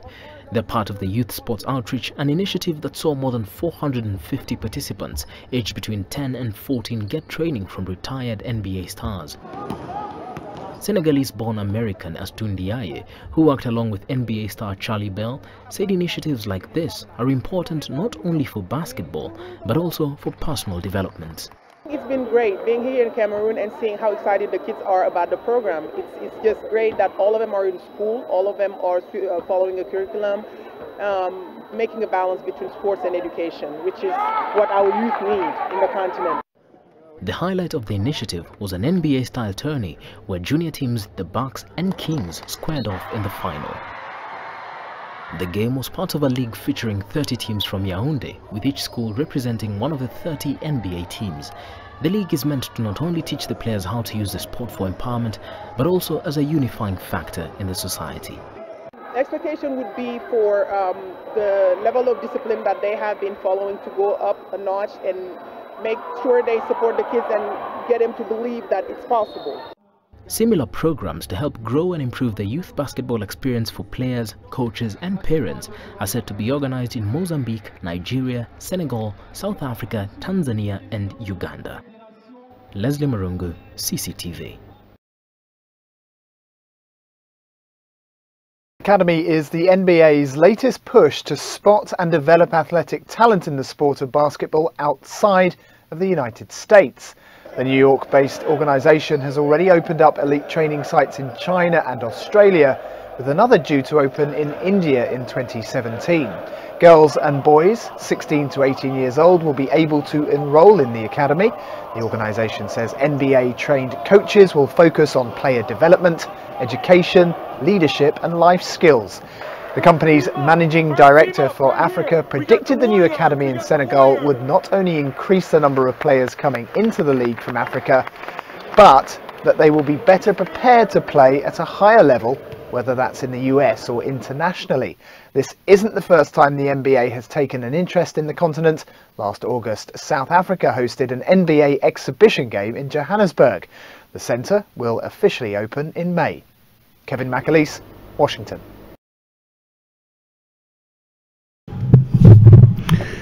Senegal gets Africa's first NBA training center? You know I'm going to say that again. Senegal gets Africa's first NBA training center?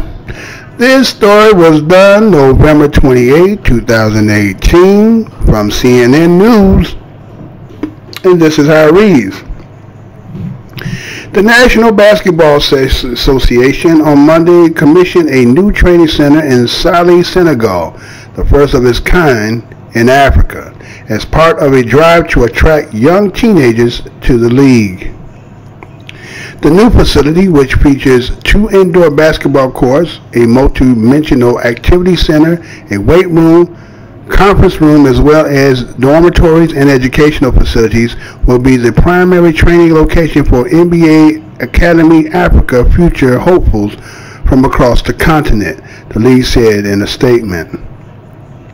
We are thrilled to open this new world-class venue in Saly for NBA Academy Africa prospects, said Amadou Gallo Fall, Vice President and Managing Director of NBA Africa.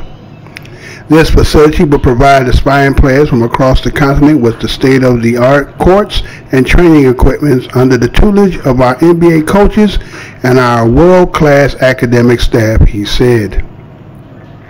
The NBA Academy Africa is operated in partnership with the SEED Project, Sports for Education and Economic Development, a Senegalese nonprofit organization that uses basketball as a platform to engage youth in academic, athletics, and leadership programs.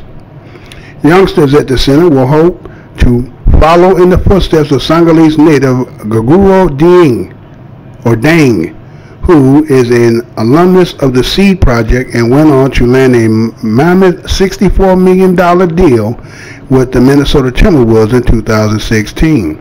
The launch is a part of the NBA's global push to educate talented youngsters aged 14 to 20, with facilities open in Australia, China, India, Mexico since October of 2016. So Africa is starting to get the facilities to start training some of the continent's seed into the league. Very interesting. Very interesting. Again, as I was saying before I played everything, you know, you got the home of basketball that they said in North Cackalack, right? North Cackalack got that's the home of Naismith, right? Again, I'll tell you that it was a janitor that told Naismith, because when he did it with the Peach Boy, he had a little hole and they was poking it with a stick. It was a brother that was a janitor and shit, was like, hey, why don't you cut the bottom of the motherfucker, then you could swish. Huh? Well, they cut the bottom of the basket and maybe the motherfucker can go through, right? It was a brother. You know, we be inventing shit here in America, we don't get credit for. But anyway, so you know what this remind me of? You remember when I was talking about what happened in the Civil War, and how the Civil War, what really was the backdrop of the Civil War was the fact that they were gonna get their products now from Egypt, so they didn't need the American market anymore. It was closer, it was cheaper, and they on the manufacturer would produce the ones you got. Think about what I'm saying. So maybe this might be a grandiose idea that, okay, we're going to get on there and get some of the talent in there. Because again, you got to remember, this particular country can't put a flag in there, right? It can only do business, right? It can't put a flag because of the Monroe Doctrine. Again, go look that up. The Monroe Doctrine keeps them from putting the flag visibly. So we're going to use it through business ventures. We're going to use basketball. And guess what? You know, our niggas are getting a little bit, getting a little too uppity now. They want to protest and they want to be, you know, black power and all this. Well, we're going to go over there. We're going to start getting them and spreading the game out. We can mold them the way, kind of like those who play the video games. The way they mold and everything is about a damn three-point shot, right? Yeah, think about a three-pointer now. You know what I'm saying? You don't even respect the brother that can get to the basket. Let me tell you something. What coming up, boy? I don't care what kind of defense you put. I'm going to the hole. You know I'm going to hole, but can you stop me going from the hole? You get what I'm saying? And so we got a new crop now. But I'm thinking this. Can we, DOS of this nation, can we do like, you know, like sometimes you've been watching the Olympics and you'll see a brother that be playing for another country, right? Well, is it possible that some of us can go play for the continent team? If some of us can have dual citizenship and say, well, my ancestry this, I'm going to play for my ancestry home country. Could we use that? Can we? I wonder if we can use that, right? You know, it's tough over here because this was the battle of the brothers at. So it's hard to get in that top 300, 320, 350, whatever the jobs they got in there. It's hard to get up in there because again, like Chicago was plentiful in the work, but the workers are few. Here you got plenty of workers, but there's less work, right? So maybe this is going to give an option that some brothers, you hear me saying it first, you might be able to use this and say, that DNA test that you took, even though it was about something else, but you might be able to use that and say, I could play for that country because my ancestry go back there, right? But again, we see, okay, it's good that they go into the continent, but I don't think you're ever going to be better than right here. You know what I'm saying? We produce some of the baddest brothers. That's why the leagues are so bad. It should be more than one, but you know they monopolize on that. But I'm just saying, continent would be good, some competition. Maybe we might see. I remember they made that movie Air Up There. He could hop. He had hops, but he had no game. You know, they got some tribes where they could jump like 12 feet in the air. Shit, dunk on a nigga easy, right? But, you know, you're going to have to be able to get to the basket. You know, we're a little tough. We from the streets. Today a little bit different, right? You know, can't go to the park. Pow! You know, somebody want to shoot you shit just because you hooping and shit. They jump. It ain't the same. You know what I'm saying? So I guess they figured new crops somewhere else. So just wanted to bring that story to you, right? I'll bring that story out to you. Let me look out, see what anybody out here talking about anything. I see they got me on red. It must be my buffering out there. Anybody chance? Anybody know? All right, let me start. Last time I was supposed to see who I was on there. Let's see. I see Ebony Cameron is in the house. What's good? What's good, girl? How you doing? I enjoy your show, my brother. Yes, there will be lying and say it was some pale-faced people in about 200 years, maybe less. Yeah, that's that Egypt stuff, right? Oh, we already know that. I'm put like this, sister. I done said on my show that we'll probably be some of the last, those right now who got a good knowledge of history about Egypt and Africa and that. We're going to be some of the last ones who know that the continent was black at those periods. By the time a couple generations come down and how everything is migrating into the continent and everybody vibing for their spot, them history books going to say, matter of fact, the Neanderthal is already up in Africa. If you do any real research, you'll see that they got him already coming up out of Africa. Matter of fact, the story I was going to do, I'm going to do it tomorrow when they're talking about, I'm going to bring y'all the original swirling, how that original swirling shit started. They took it all the way back. So that shit you see in the day, that's some shit go way back. But again, what you saying, sister, that's what I'm saying. they is whitewashing that, right? I always say that Lucy, see that name right there, I'll let you know there's a trick bag in there. You know, everybody loves regurgitate. You know, first bag right, that was Lucy.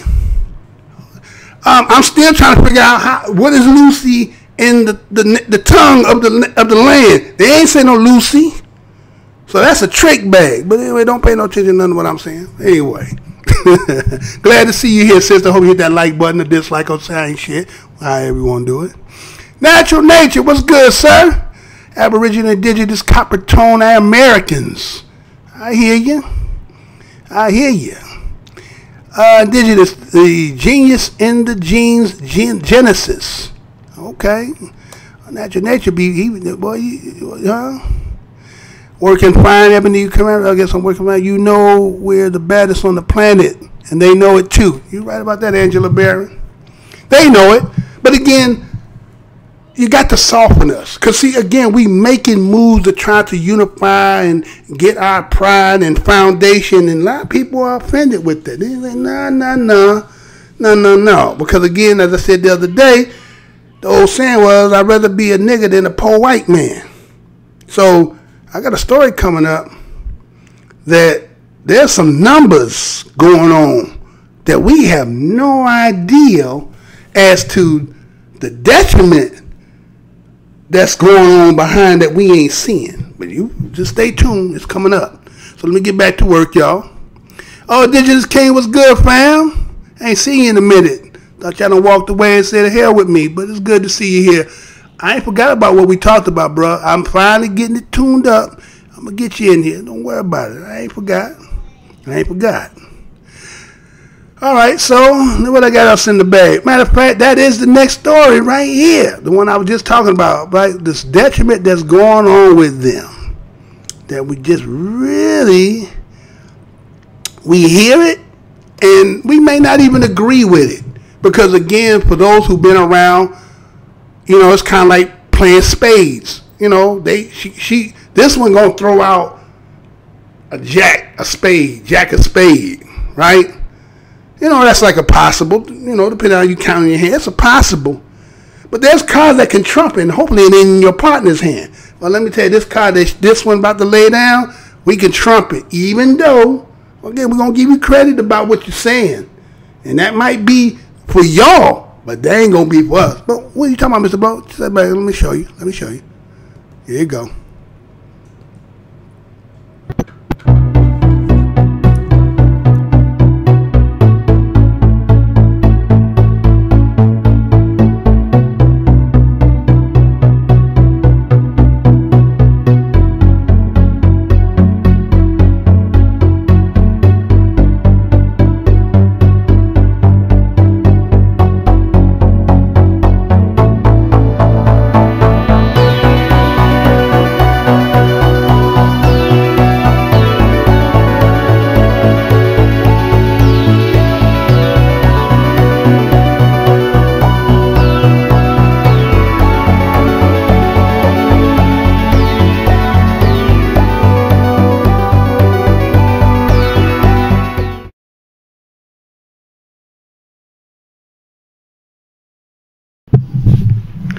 First Lady Melania Trump calls opioid epidemics worst drug crisis in history? You know I'm going to say that. First Lady Melania Trump calls opioid epidemic worst drug crisis in history? This story was done today, November 28, 2018, from the USA Today. And this is how it reads. First Lady Melania Trump called opioid epidemics the worst drug crisis in American history in a rare speech Wednesday at a town hall on addiction that featured participants as varied as ex-Fox News star Eric Boiling, Demi Lovato actress, author mother Diana Hart, and Homeland Security Secretary Christian Nielsen. But in addition to the serious subject matter of her speech, Trump also disclosed a few rarely shared personal details of her life as First Lady, during a post-speech sit-down question and answer with Boiling, whose teenage son died of an accidental drug overdose in 2017. Among other issues, they covered dinners with her husband, her lack of time, her thought of mean tweeting, her criticism of the media, and even her much-mocked Christmas decor, which she stoutly defends. "I think they look fantastic," she declared. Boiling asked her how the media has treated her on the opioid issue and whether she gets enough credit for calling attention to it. "I would like that they're focused more on what we're doing and what we've done and to spread awareness," she said, according to the Pool report. "The media would like to portray different stories and focus on unimportant stories." She also shared some thoughts on another pillar of the FLOTUS agenda, reducing mean tweeting. She said it's important to remain respectful and kind on social media, but sometimes you need to fight back, "I'm sorry," suggesting she reports President Donald Trump famously bullying strategy on Twitter. About him, she said they try to get together for dinner in the evening, but when you're First Lady, you have no free time. Does she ever make a casserole or anything? She just laughed, "Not really. We can do that maybe in the future when I'm a little less busy," she said. And what about the recent mockery on Twitter about her just revealed White House Christmas decorations, which include a hallway lined with blood red potpourri trees without any ornaments? "Everybody has a different taste," she said. "I think they look fantastic. In real life, they look even more beautiful." Still, Trump, 48, sought to focus most on the attention on advancing her best effort to fight opioids, traveling to southwestern Virginia to Liberty University, the private Christian school founded in 1971 by Jerry Falwell, the late Southern Baptist pastor, televangelist, and activist in the conservative Republican politics.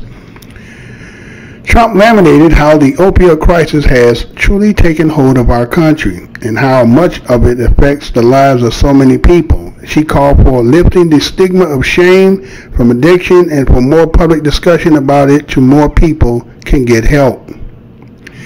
Wearing a gray pantsuit and black shirt, she took the stage to a standing ovation from an audience of thousands of students and spoke for 9 minutes, starting with a promise that the administration is committed to fighting opioids. She said she adopted addiction as a signature FLOTUS cause with the goal of helping children of all ages. She said she wanted to address college students as you enter a critical stage of your lives. The independence that comes with being a young adult is exciting but overwhelming. I know college is a time of independence. I am here to remind you some of those decisions, though they may seem minor at the time, could negatively impact you for the rest of your lives, she said. She urged the students to talk to friends and families about opioids. I believe in the power of all of you. If even one of you leaves here today and talks to a friend or family member about the potential to end this crisis, then we have succeeded, she said. I also believe you have the capacity to not think of this in terms of statistics, but to think of this as a human story and an opportunity to save lives. I believe in your unending potential to change our world for the better. Previously, President Trump has called the opioid epidemic a national health emergency. In her speech, the First Lady cited Centers for Disease Control and Prevention statistics that show more than 130 people die each day from opioid overdoses, and such overdoses accounted for more than 72,000 deaths in 2017, more than any previous years on record. The First Lady has made several public appearances connected to opioid addiction since she announced her Be Best initiative to improve the well-being of children. In May, appearing at the hospital clinics that treat babies born addicted, and at the White House in October when the president signed opioid-related legislation. National alarm about the epidemic has grown increasingly urgent with the recent death of major celebrities such as Prince in 2016 and Tom Petty in 2017, and the well-publicized struggles with addiction by others such as Lovato, who was hospitalized over the summer after reported drug overdose.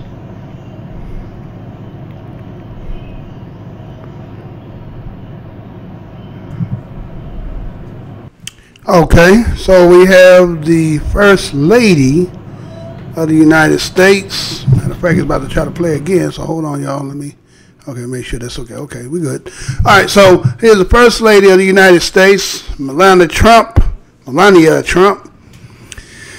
She's saying that, according to her, now she's 48 years old, but again, I don't think she is a natural-born citizen here. I think she got citizenship, right?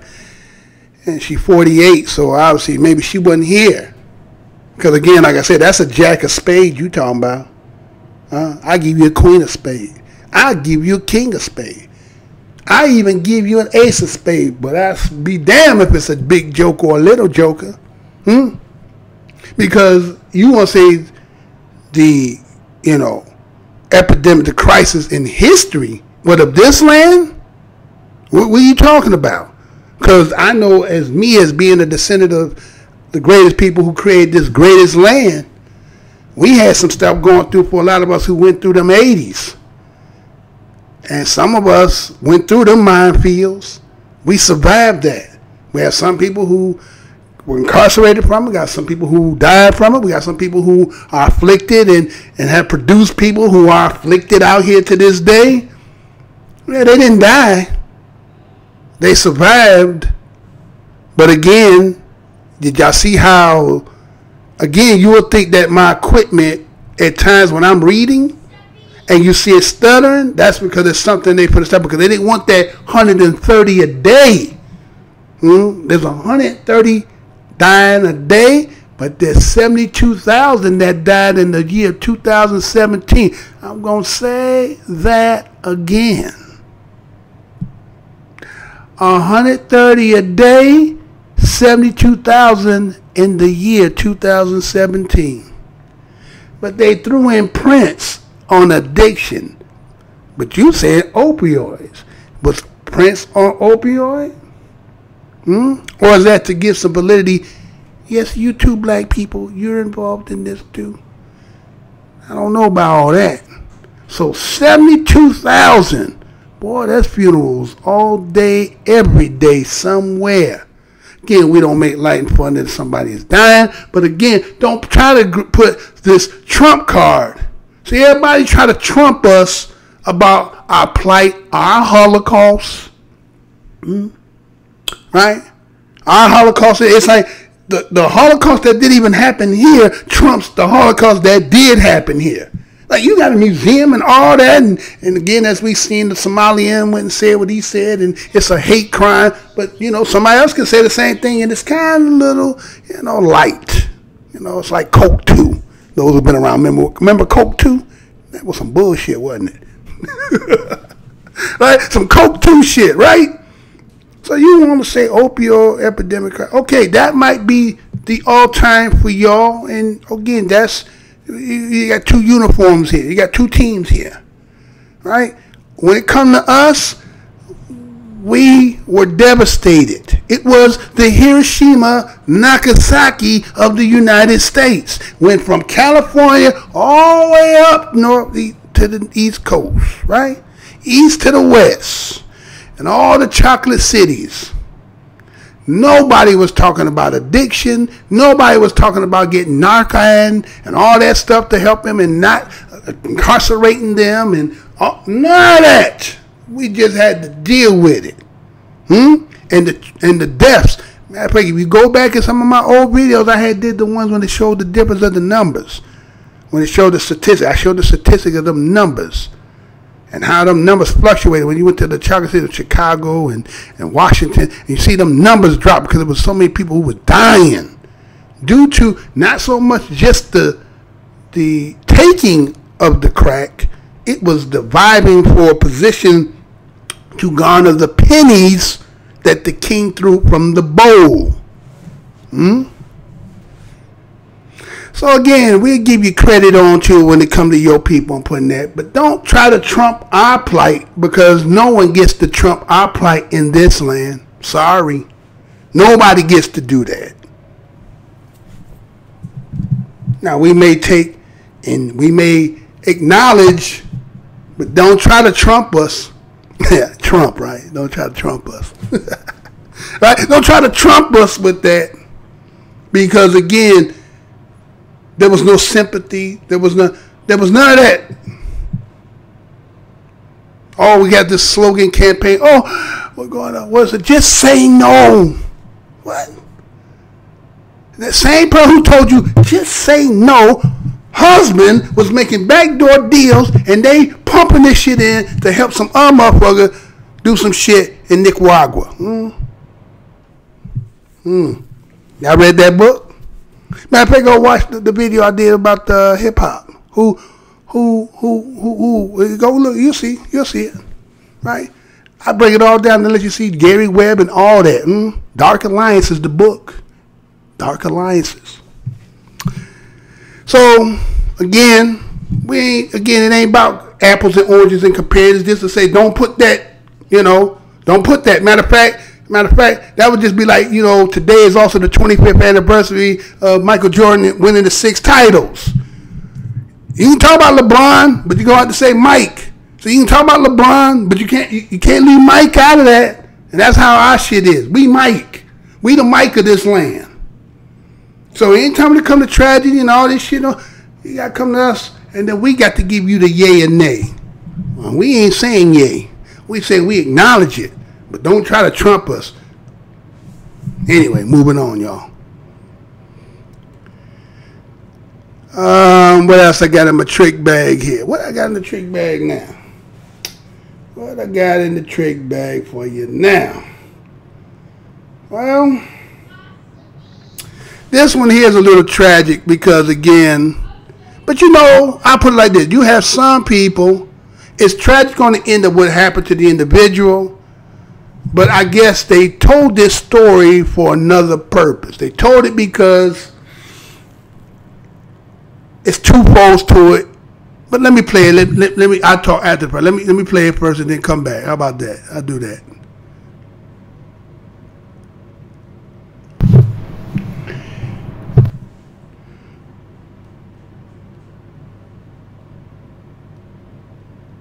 Planned Parenthood. All right. Take that back. That's the wrong one. That ain't the one I want to go. That's not the one. Hold on. That's not the one. It's this one here. That one. But actually, I could go there. You know what? Let me go there. Let me go there. Because again, since we don't talk about trumping about that, let me go ahead and play that. Because this one here, we could take just this alone of what we've lost due to you giving an out to people. Again, there's situations where that might be needed, but then there's just people was doing this shit because they just didn't want the responsibility, right? So let me go ahead and play this right quick while it's there. Let me go and do that. Planned Parenthood's share of U.S. abortions increased in 2015. Hold on. You know I'm going to say that again. Well, you got to see it, dude. Planned Parenthood's share of U.S. abortions increased in 2015. This story was done November 28, 2018, and this is how it reads. According to new data from the Center of Disease Control, the United States abortion rate hit a historic low in 2015. As a record low 638,169 abortions were reported to the CDC across the whole country. This is worth celebrating on some level, though the number of the abortion is still appallingly high, a scale of human loss almost impossible to comprehend.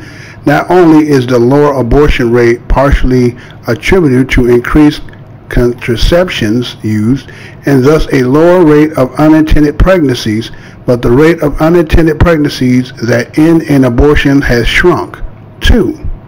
We should be glad for small glimmers of hope. At the same time, though, these new data reveals that as the United States abortion rate has dropped, women health care providers Planned Parenthood share of the abortion market has grown. According to the CDC, there were 652,639 abortions reported in the United States in 2014. That same year, Planned Parenthood reported performing 323,999 abortions. Then, when the number of abortions nationwide shrunk to 638,169 in 2015, Planned Parenthood's abortion business expanded. The group's own annual report indicates that its clinic provided 328,348 abortions over the course of 2015, amounting to more than half of all the abortions in the United States. In short, when the overall abortion rate in the United States decreased, Planned Parenthood's share in the United States abortion market nationwide grew, even as the group continues to insist that abortions is just 3% of its services, and even as it continues to take in more than $500 million from the federal government. This isn't an anti-woman, anti-abortion narrative. These are proven statistics. Planned Parenthood is our nation's largest abortion provider. By far, and even as fewer women chose abortion, the corporation continues to make its primary profit each year from performing these procedures. Instead of being permitted to get away with never saying the word abortion and denying the reality of their work, Planned Parenthood's leaders and defenders should be forced to face the facts. Okay, now, again, we come with Trump cards. Now, that there was about Planned Parenthood, right? And it said that abortions had went down in the country except for Planned Parenthood. That their numbers were increased in 2015, right? And we know, those who come from them areas, that them Planned Parenthoods be all up next to us, right? Making it for little young sisters and sometimes the older sisters, right? You know, going to this clinic, and matter of fact, there's videos out there, if you don't believe me, that they have people who fund Planned Parenthood so that you can get an abortion if you ain't got the money.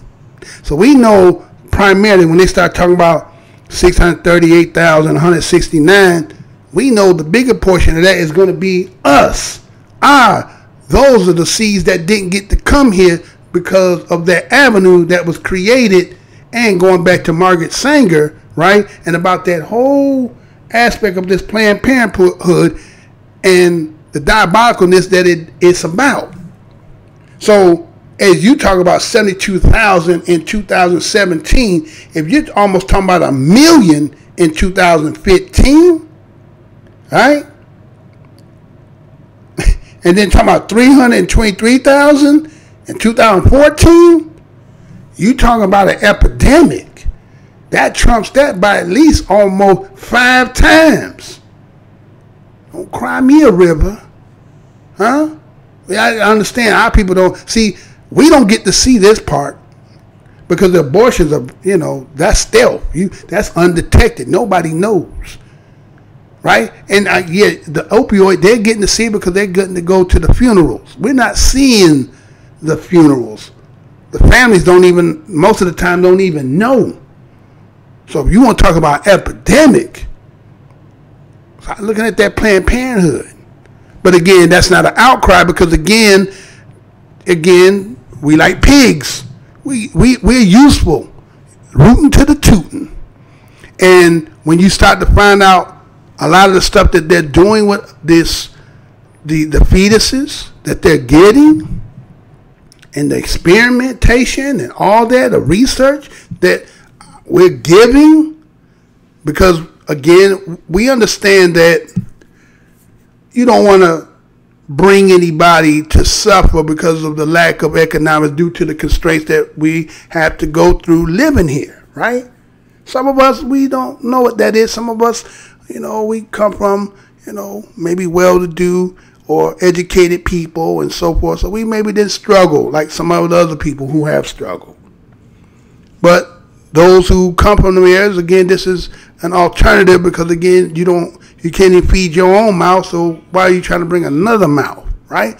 But old school way used to be, you had it, you kept it. Wasn't no, you know, get rid of it. You just dealt with it. So this you know, this outlet that's been used is being abused. They're not going to break it down to race, but we all know, because again, you know, when you idle and you don't have a lot to do, and if it's just me and you, oh, well, we're going to pass some time. We can get it in, right? It don't cost you nothing to get it in, but when the child comes, now it's another game. But during the other time, we having a good time. But we have such a good time that we probably done lost some of the greatest people to probably come to do some other things that didn't get their opportunity. So when they start talking about their greatest historic, I could trump you with just that one in itself. I already talked about what the Hiroshima Nagasaki that we went through. So I can talk about that, Planned Parenthood and the abortions. That'll trump that too. I can talk about the incarceration and the killing in the streets and all. We got a lot. I was gonna say that's like a joke or a 10 at best, a 10 spade at best, maybe a 9 or an 8. You know, so I'm pretty sure we could pull a lot more and push that down. Not that we're trying to make comparison or not acknowledge it or even just, oh, okay, yeah. But don't say we ain't got a lot of our damn self. But again, we're going to attribute and say that it's our own fault. We've done this on to our own. It's never no cause and effects, right? Oh, moving on. Now, again, this is what I wanted to say. Was this story here is about, again, I was kind of laid down was, you know, we've been citizens for about 53 years, right?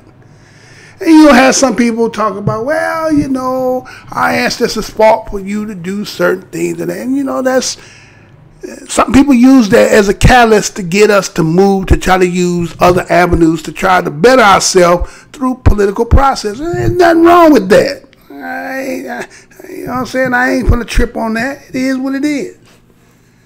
So, you know, this had happened, but the way they did this story has got a two cut to it. It's like a double-edged sword. It's cut in two ways. Well, let me show what I'm talking about and come back. Hope this is the right one this time.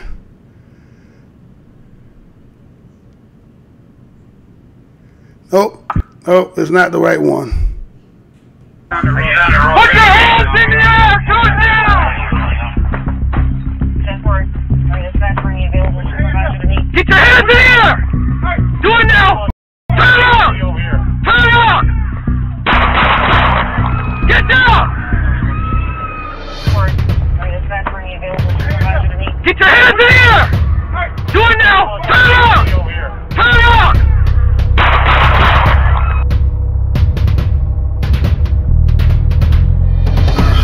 Do that fucking move! Do that fucking move! Do that move! Do that fucking move! Down! I got him! You're good, Get down! Hey!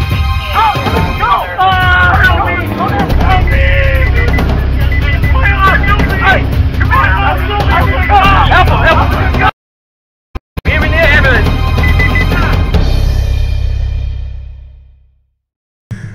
All right. Do I need to play that again? I actually wasn't the story, but since I'm trumping thing, I forgot I did have that in there. You know, that's the story that had been out there about a little brother that was in Milwaukee. And as you've seen, they came up from where they were and seen him, and you know, he had nothing in his hand. Matter of fact, I don't know why, again, he making that kind of move. He was going to just lay on the ground, just stay there, put your hands up, let them grab him and do what they do. For precautionary measures. That's what you do. He was just going to fall to the ground and let them do, but while he falling, old trigger finger there, old nervous one, he's shooting. Now the brother with him, his partner was a brother, right? Brother was there. So he shoot dude, talking about don't move, and okay. Dude trying to be still, but say what Pac say, bullets be hot, they burning. Huh? They start burning. He like, you know, like, what you shooting me for? I'm trying to surrender. He shoot him. So the brother is looking at his partner like, you know what I'm saying? Hold on, let me give you the visual. Let me not just talk about it. Let me show you. You know, I do a little extra work once in a while so I can make you see.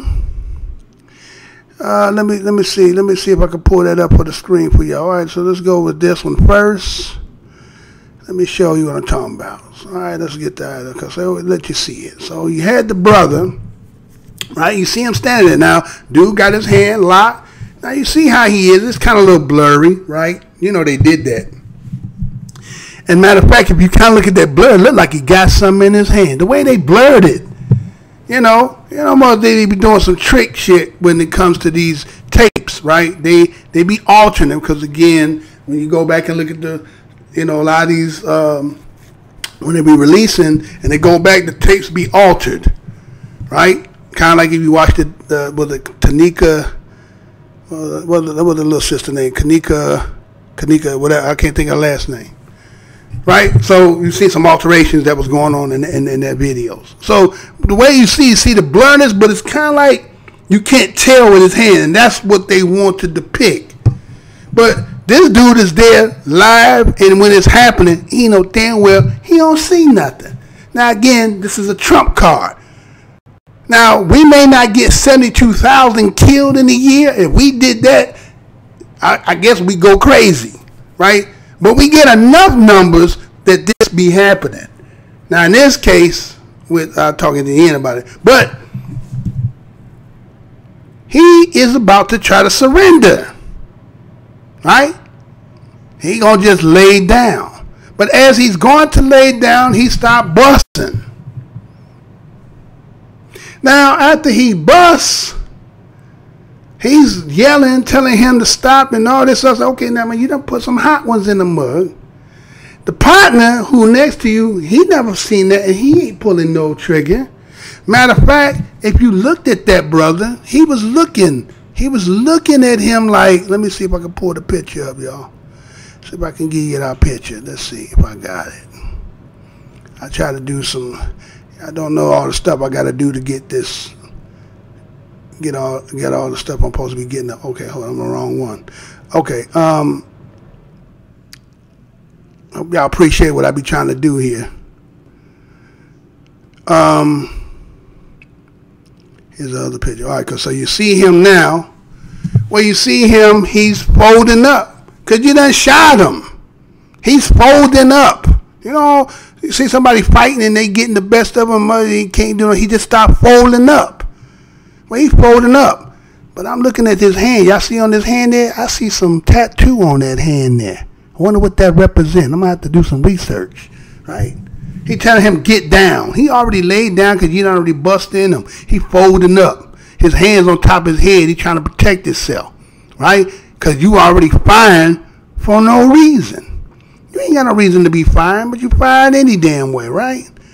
So, you're going to see the brother, right? The brother go over there. The brother over there. And he looking at him like, all right, man. Like, you ain't really, I ain't understand why you doing that. This brother ain't got nothing. And to the fact that the young brother even looked at him in his eye like, help me. That's why he's sympathetic. He realized, man, what the fuck is this white motherfucker shooting him for? So he doing it because if you let him do it, he gonna continue to keep shooting. So the brother is stepping in really, but the brother kind of nervous too because this nigga, he may shoot again and shoot me. He looking at this motherfucker like, man, what's wrong with you? Right? And guess what, y'all? Justified. Brother in a wheelchair now. In a wheelchair now. But everybody want to talk about their tragedy and their history. We got a lot of Trump cards over here. You don't go through what we go through. And nobody again gloats and gleans about what your tragedy is. But don't try to trump us about what your tragedy is when we, again, if there was a job to teach you how to survive it, I guess we could all open a whole lot of business and teach people that. Because that's what we've been going through. right? We go through that every day. And so the department said that he was justified. Yet, man had no gun. He was trying to surrender. Yeah, bust him and okay. I don't know. I don't. You know what I'm saying? It is what it is, right? That's how they get down. So this one here, I think this is the one I'm talking about. Maybe this is the one. I thought I had it all, but I guess I didn't. So let's see now. Let's see what I got here now. Let's see if this is the right one.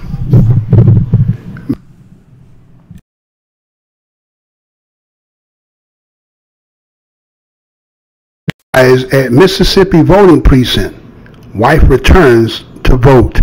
You know I'm going to say that again. Man dies at Mississippi voting precinct. Wife returns to vote. This story was done November 28, 2018 from CBS News, and this is how it reads. Jackson, Mississippi. Election officials say a Mississippi man collapsed and died on the way to vote with his wife, who went back later to cast her ballot. Precinct bailiff Keith Fernando tells the Enterprise Journal that Emmett Booth was coming in the door at the South Macomb Baptist Church in southern Mississippi to vote Tuesday morning when he collapsed. He was taken to the hospital where Pike County Coroner Jason Jones says he later died. But precinct workers Erica Johnson said his wife Marie returned to the precinct later in the day to vote. Johnson says the wife said that was what her husband would have wanted her to do. Pike County Election Commissioner Chair Trudy Berger says Marie Booth's decision to return to vote is a testament to her sense of civic responsibility.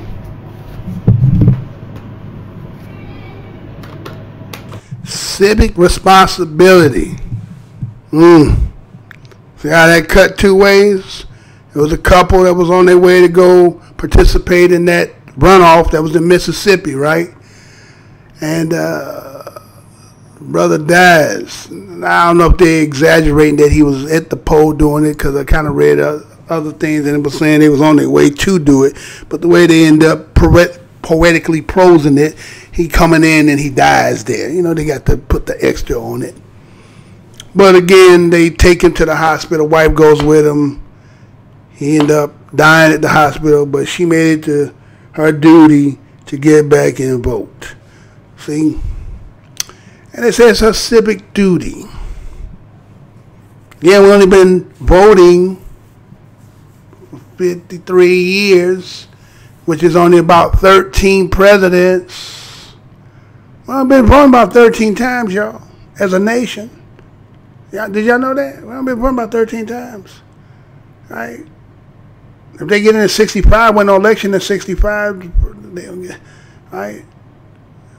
68, first time. That's 50 years right now. That's 50 years. That's about 13 elections.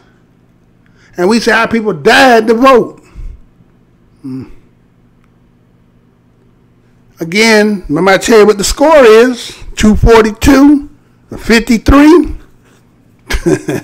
That's some odd. Somebody get blued out, right? So we still believe that if we get in there and vote, things gonna change. As I heard somebody articulate earlier today, they was talking about, you know, you putting candidates in there, and the candidates that they had, let's say like in Florida, they was too melanated to win. You know, you got to be a certain type, right? You got to be that, you know, again, that don't nobody in here. I'm just saying, you know what I'm talking about. You got to be a certain, you know, you got to be a certain type. That's, you know, malleable and affable and likable and, you know what I'm saying, and non-threatening and go along and drink the Kool-Aid and all that good stuff. So you come to melon, it's like it's a possibility you might flip. So I don't want too much of that. We need We need to be able to tap into you and say, hey, you know you're kind of one of us, right? So again, I'm not knocking what the sister did. Again, that's her civic duty. She felt like, again, this is what her husband would want because that was what they were going to do. So she finished the job at the expense of, she lost her husband. All right. You know, it is what it is, y'all. We do what we do to try to survive in here. We try to find all kinds of ways to try to deal with it, but you know, we haven't found the right one yet. And I don't think that could ever be really talked about directly open like this. But we have not found the right answer yet. I don't know if we ever gonna figure it out, right? So moving on. Right, I got a couple more for you. How about this one? How about this one here? What about this one? See, I put this one in. Check this out, y'all. Check this out. Hold on. Former police. Hold on. Hold on. Look at you. Just black. Well, y'all let me be. Give us free. Give us free. You know what I'm saying? Just be steady. Let it be, man. Let it be. Damn.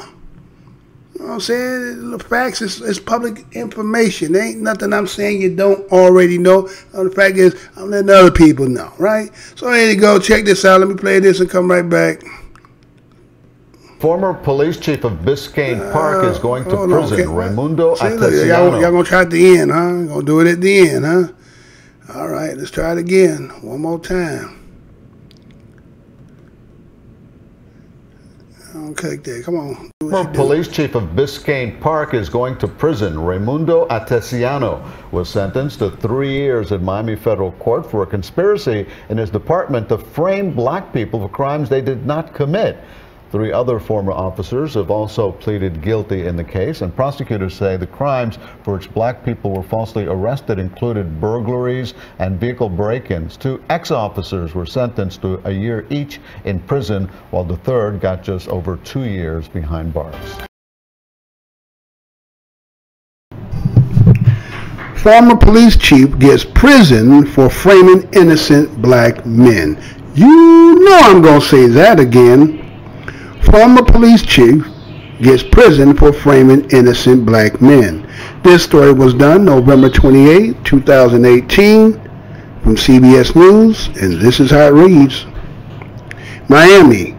The former police chief of a small Florida city will serve 3 years in prison for a conspiracy in his department to frame black men for crimes they did not commit. A federal judge in Miami imposed a sentence Tuesday on ex-Biscayne Park chief Raimundo Atesiano, who had faced a maximum 10-year sentence. 3 other former officers have also pleaded guilty in the case, which centered around efforts by Atesiano to improve his department's crime-solving rate. Atesiano lawyers said that the victims were not randomly selected but were known to police as having criminal past. The judge allowed Atesiano to remain free for 2 weeks before surrendering so he can care for his mother, who was dying of leukemia, according to the Miami Herald. When I took the job, I was not prepared, Atesiano told the judge. The newspaper reported, I made some very, very bad decisions. Prosecutors said the crimes for which black people were falsely arrested included burglaries and vehicle break-ins. 2 ex-officers were sentenced to a year each in prison, while the third got just over 2 years behind bars.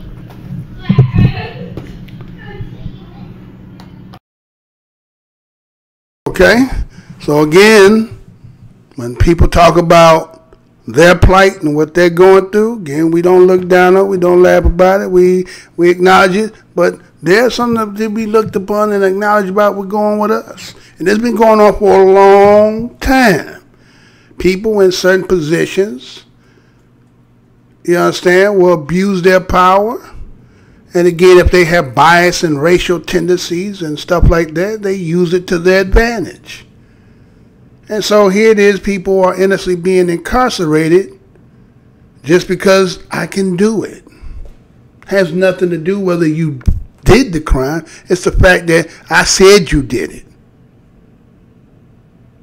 And then again, as the Laquan McDonald end up happening, and then now that they have those 3 officers who collaborated together to document what took place that night and lied as to say that Laquan McDonald had went after Jason Van Dyke, they're now in court. I'll be bringing about that as it's working its way out, right?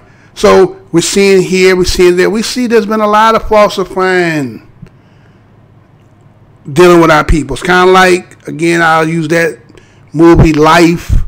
When, remember, he told about when Eddie and Martin was cleaning the governor's house, and then they seen that cop that, remember, he was younger, and they had killed old Winston. He said he killed Winston. Remember, he was young then, they was old later, and he told them, say, oh, what doesn't matter if they're innocent. We got 40 years of service out of them. I said, what does it matter? It didn't matter whether we got 40 years of service out of them.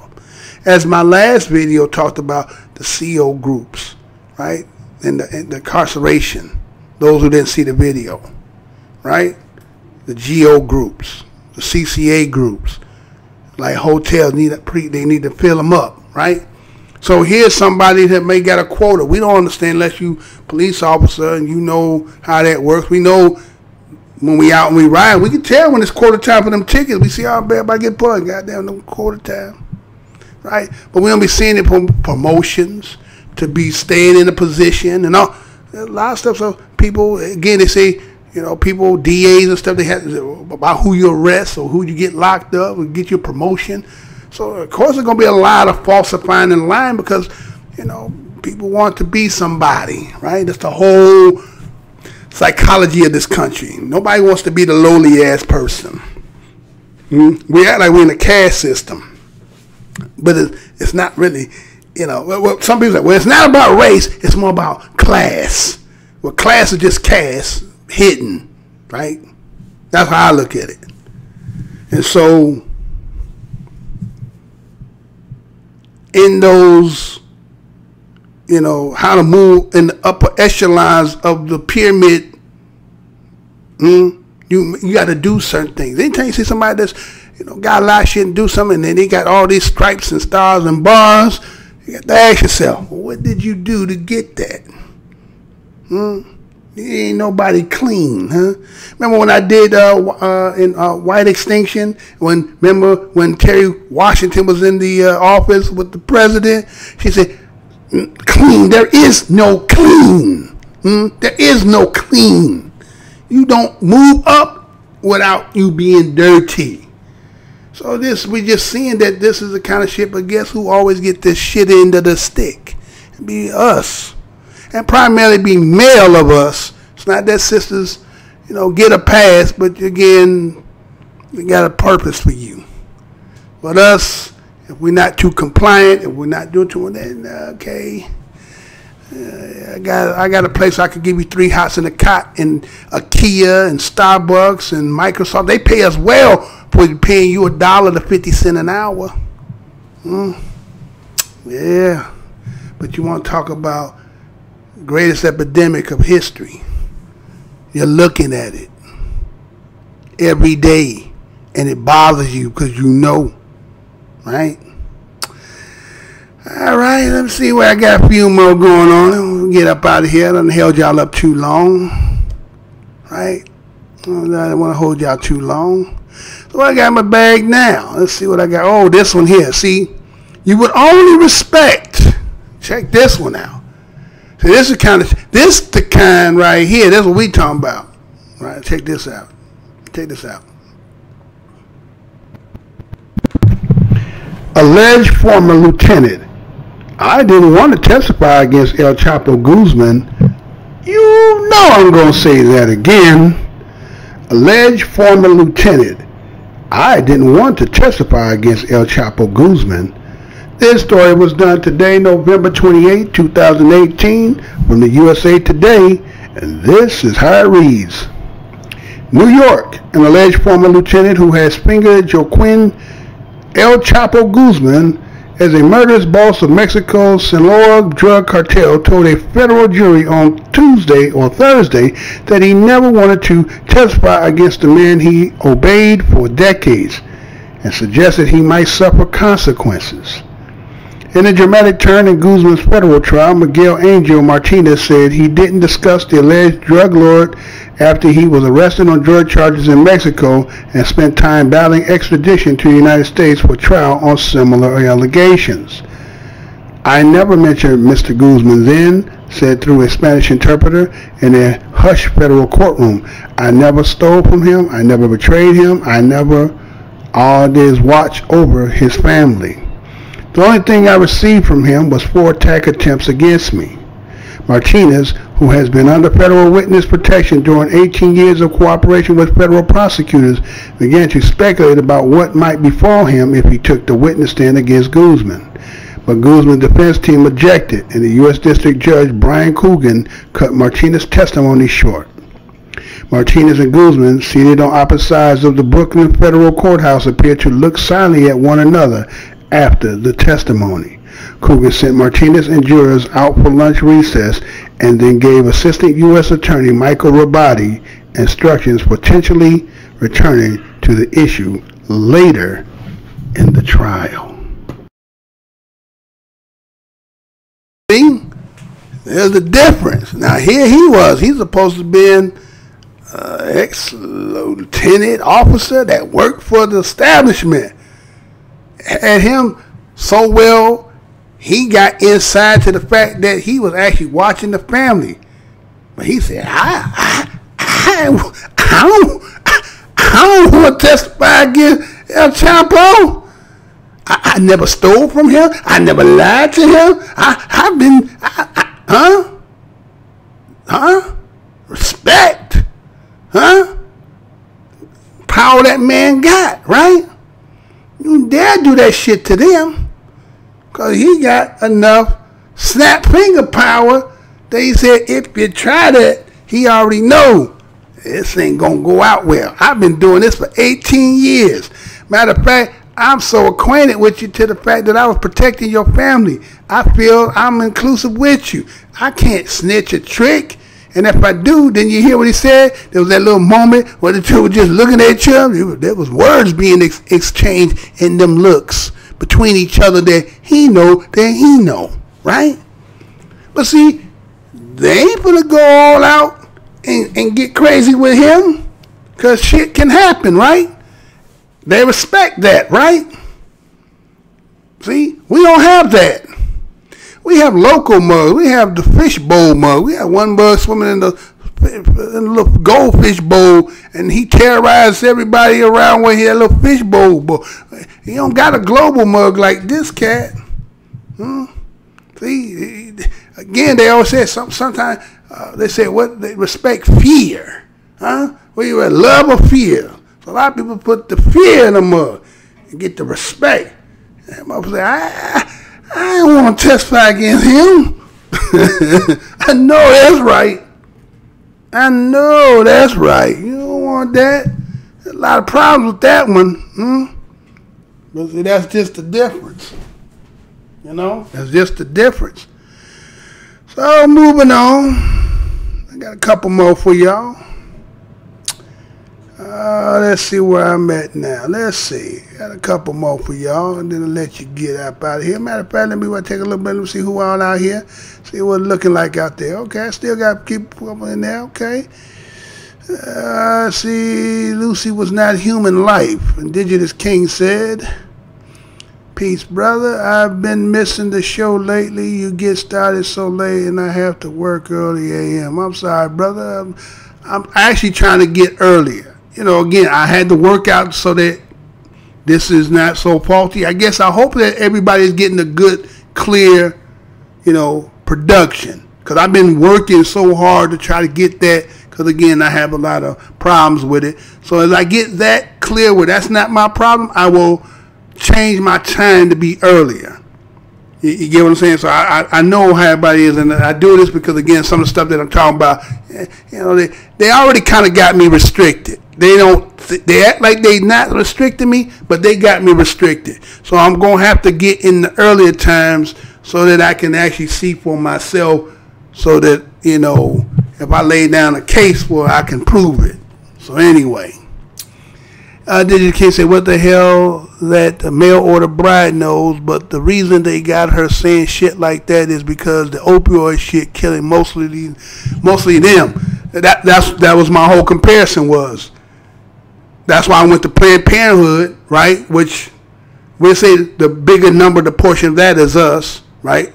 Our people, those who, you know, young, naive, don't know no better. Then I show you with the police.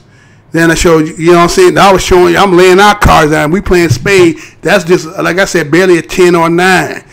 Even though it's having devastation amongst them, that's their business. But don't tell me that's the greatest of history of tragic and crisis, because we could trump you. We got a lot of shit we could lay on the card, right? Playing bones, I'll slam the table all day on that shit. You couldn't play a hand. Everything you do, I'm a trump. I got a bone for it. So I feel you on that, and that's exactly what that is. All right, so let me go on to the next so I can get y'all out here. I know y'all, it's late. They ain't gonna trip you out though. They ain't really gonna trip you out. Hold on, okay, well, check this out. Yeah, this one here. Let me play this, cause this tripped out too. Cause again, it's like, I don't know. You gotta look at how this is done. You know, some people they got a lot of funny ass shit here in this land we live in. But check this out. There was a story that was done. So first I'm gonna give you one part and then give the second part. We should be out of here a few minutes, y'all. So let me play this real quick. I appreciate y'all being here. I really do.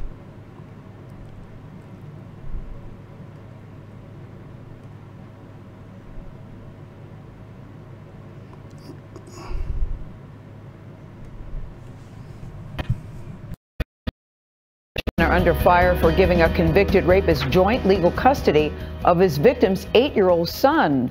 Christopher Miasolo pleaded guilty in 2008 to attempted third-degree criminal sexual assault. Last month, Sanilac District Judge, that's Gregory Ross, signed an order allowing Miasolo joint custody rights of his victim's child. It came after she applied for state aid. The judge put the order on hold yesterday after learning of Miasolo's background. A hearing is scheduled for this month. Tony DeCopo spoke to the victim and her attorney in Rochester, Michigan, about their effort to protect other rape victims from facing painful legal circumstances. I don't understand why they thought that they needed to give him joint legal custody. He was my rapist. Tiffany was 12 in 2008 when she says Christopher Miasolo forced himself on her in an abandoned house near Detroit. Now 21, she's raising her 8-year-old son on her own. She agreed to go on camera, but asked that we use only her first name. I was kidnapped for 2 days. I didn't know if I was ever going to go home. He threatened to kill me and my best friend if we told anyone. Miasolo was given a plea deal for attempted third-degree criminal sexual conduct and served 6.5 months in county jail. He served jail time again after being convicted of raping another victim between the ages of 13 and 15 years old in 2010.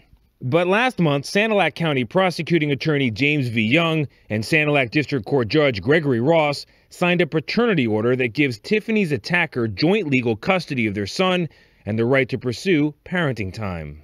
I was receiving government assistance, and they told me if I did not tell them who the father was of my child, that they would take that away from me. What kind of things come up when you hear his name and see his face? Horrible things, horrible images, flashbacks. The Sanilac County Prosecutor's Office said it prepared a standard order that is used in all paternity cases and that Tiffany was required to cooperate as a condition of receiving financial assistance. What did you think about their request? That it was crazy. Why? Because I have been taking care of him for 8 years. I gave up high school, I gave up prom, I gave up my friends to raise a baby and go to work. Tiffany's attorney, Rebecca Kiesling, says this case reveals a troubling nationwide gap in the way states deal with rape victims who request aid. There's no policy. I've had rape victims who were cut off from state aid because they couldn't name the rapist because they were abducted by a stranger or because a sex trafficker kidnapped them and raped them. Attorneys for Tiffany and Mirasolo say they are now working privately to reach a settlement. For CBS This Morning, Tony DeCopel, Sandusky, Michigan. The Sanilac County Prosecutor's Office says it plans to conduct an internal review of how cases like Tiffany's are handled and make any appropriate changes on that. There seem like all kind of wrong levels on that story, but really brave of her to speak up the way she is. Incredibly brave.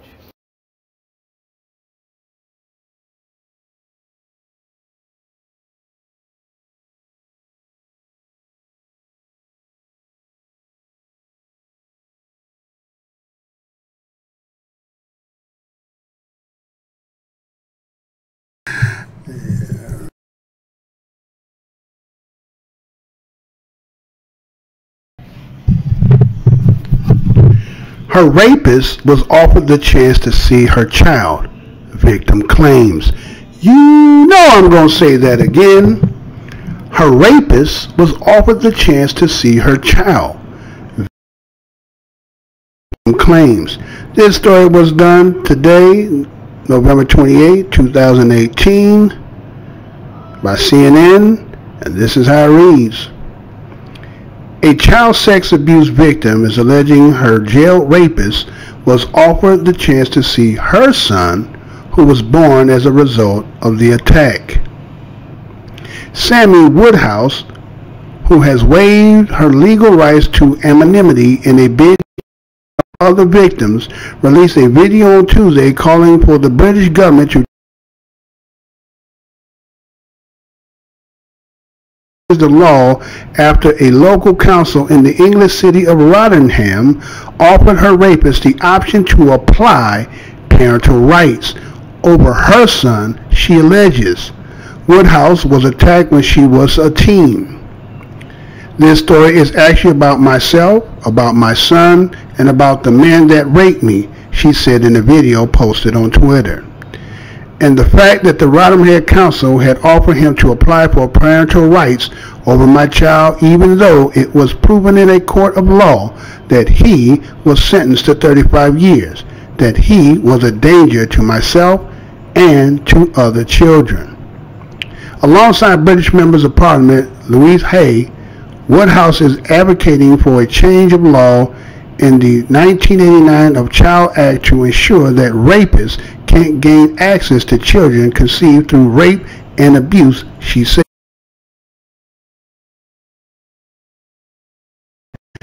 The issue arose when the council saw alternative care for her son, a move taken with the support of Woodhouse, as she was unable to cope with her troubled son's complex needs, the Times of London reports.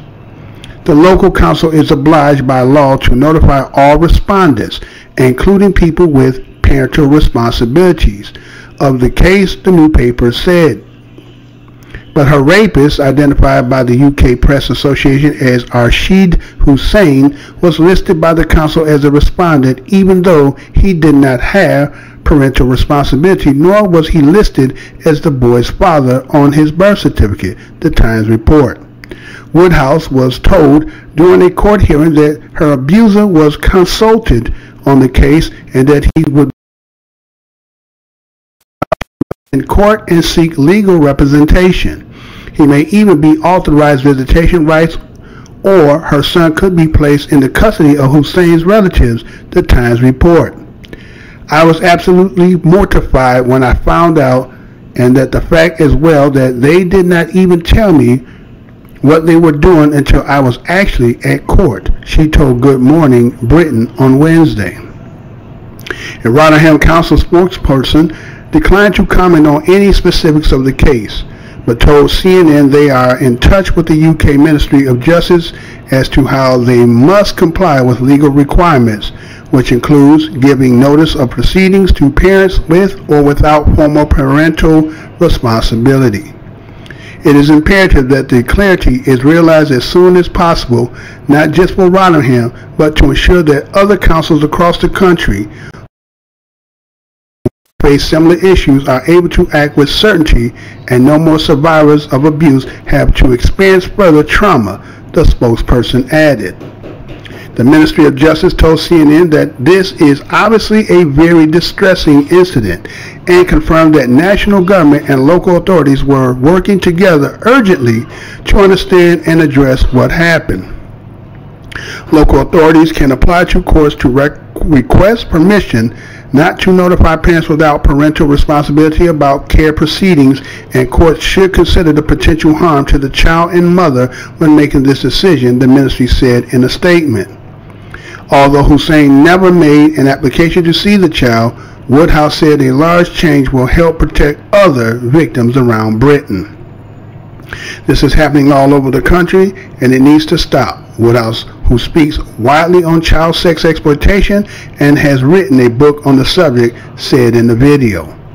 It is not clear whether this case is a result of an error by the council or indicate a wider problem with the law, the National Society for Prevention of Cruelty to Children told the Press Association. Hussein, who was jailed in 2016 for 35 years after being convicted of 23 child sex offenses, a 2014 report found that hundreds of children had been systematically raped, beaten, and sex trafficked in Rotherham for more than 12 years. The revelation also exposed cultural tension and lack of communication between authorities and the town's ethnic minorities that may have helped stop it. Social counselors saw evidence of sexual exploitation early on, but turned a blind eye, according to the independent inquiry into child sexual exploitations in Rotherham. Okay, so we see some craziness in the law where a person or a female can be raped, right? And then have the discretionary whether to keep it or not, right? Now, again, some people, again, their morals will be like, I'm to keep the baby because I don't believe in abortions. But under the circumstances, I guess it's a choice you have to make, right? For female who might be hearing, right? Hopefully that never happened to anybody that's listening. But if that has happened, you ain't caught in a dilemma. So let's say they caught in the dilemma, they just say, well, you know, I'm going to keep the baby. All right, so you keep the baby, and then, you know, now you got another mouth to feed. Maybe you're not in the best position, right? So you try to get some help. So they try to get some kind of government assistance, and based on them trying to get government assistance, you know, for those, a lot of us brothers, we know about that, getting put on child support, right? So here they is, you know, they're going to inquire, you need to give us the information, who is this, and that. Maybe, again, maybe they don't know. Maybe this is a rape that never got caught. Maybe it is, okay, but you don't want to identify, or you, like, I don't see, you know, once I explain this to you, I don't think I need to go into that. But no. If you want this money, you got to tell us, because, see, we gonna put it on him, right? We gonna see, this is gonna be a 2-for-1. We're gonna give you a little bit of money we're gonna give you for the child. But we got some IKEA furniture and shit we will need, and this nigga fuck up on this damn payment, we're gonna lock his ass up, right? That kind of shit, right? So, but in this case, there should be a pardon. Okay, you in a situation you can't financially. They say, well, no, get the father in here. Well, he a rapist. We don't give a fuck. That's the father, right? We gonna come on. You can get custody. Well, wait a minute. So you reintroducing this motherfucker back into her life? What can huh? Where's the rationale in this shit at, right? There's no rationale when you think about that shit. Like, who sat down and actually didn't say, you know, if somebody raped you can't. No. You gonna actually now put. That means he gets to know where you live, get to get child visits. What? Man, backwardness, right? Huh? We always learned that somebody was backward, but we see that shit at times, and we be like, what the fuck is that shit? But that's just what it is, right? So it just don't make sense, but that's the law. So again, a nation that is about the law, and you would think, see, I gave you the first one was about here in the United States, but the story was based on over in Europe. So the same here, the same as there. You know, it's the same old. Because that law that's there originated from over there, right? So they kind of similar. So, you know, little tweak here and there, but it's the same old shit. So it's kind of fucked up. But I just wanted to bring that to y'all. And let me get a couple more, get y'all up out of here. Digits can't say, but we got to get them go work in the morning. Now, I don't know if I did. Well, I got to play this. I got this and one more. And then we done for the night. This and one more. You see, somebody in here is trying to get my ass out of here. They in here is stuttering and spitting and all that. It's like, what's all that about, right? Well, okay. I'm fighting it. So check this out right quick, and then I'll tell you why I played this. Look at this. Where this coming up from, boy? I tell you, they're doing all kind of shit behind the scene. So let me go ahead and play this, and then this is real short, but there's a point I want to make on this. Then we're gonna clean up.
Some honeybees have 4 parents or no mother, and we don't know why. You know I'm going to read that again.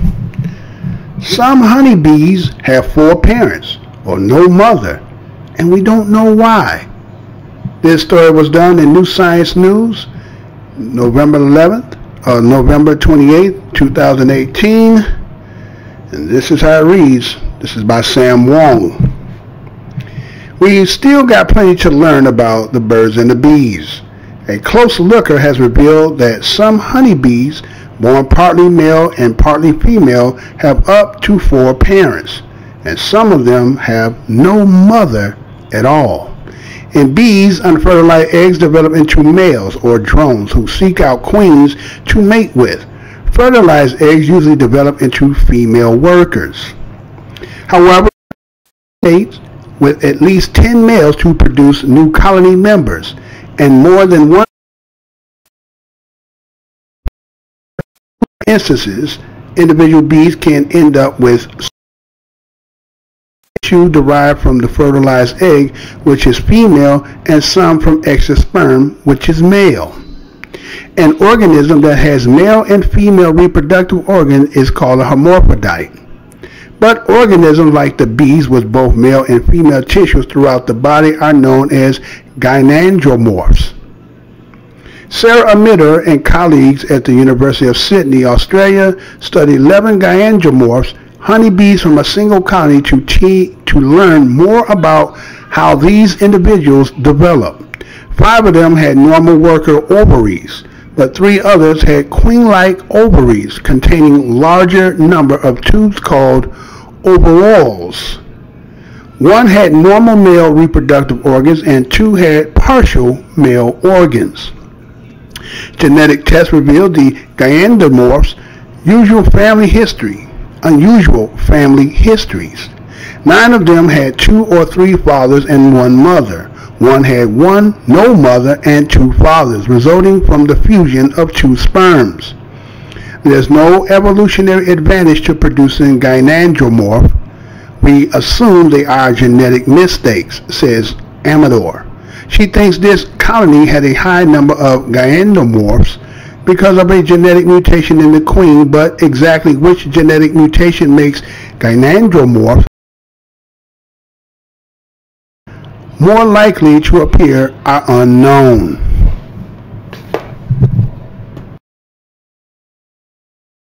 man is God. The black man is God. The black man is God.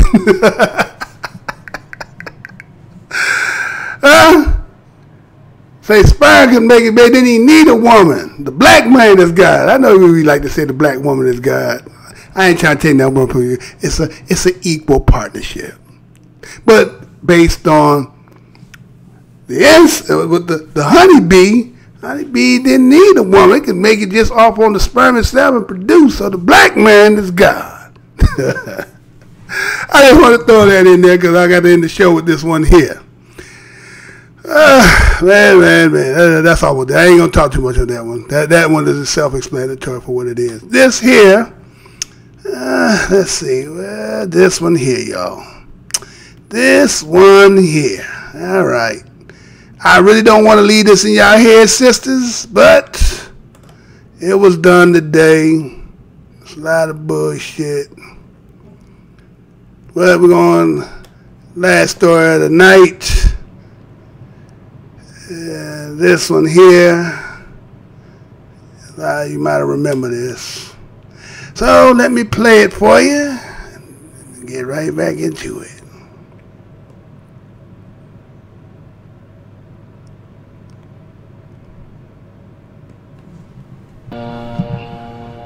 I'm so frightened, Captain. I'm so very frightened. That's the way they want you to feel. Makes them think that they're alive. I know it. But I wish I could stop trembling. Try not to think of them.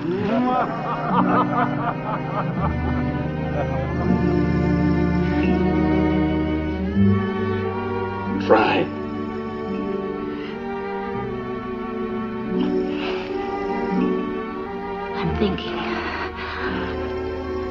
I'm thinking of all the times on the Enterprise when I was scared to death. And I would see you so busy at your command. And I would hear your voice from all parts of the ship. And my fears would fade. And now they're making me tremble. But I'm not afraid. I am not afraid.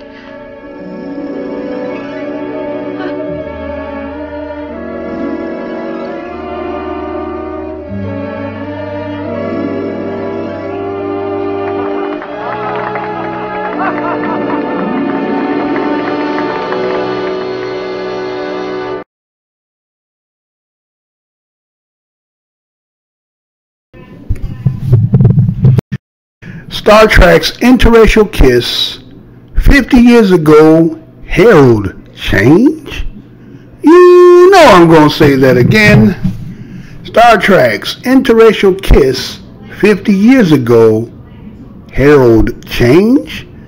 This story was done today, November 28, 2018, from the AP, Washington, and it reads, "It was the kiss heard around the galaxy.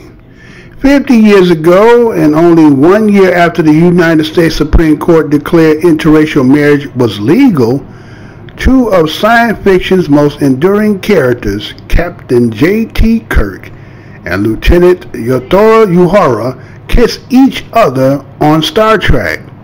It wasn't romantic, sadistic, human-like aliens forced the dashing white captain to lock lips with the beautiful black communications officer.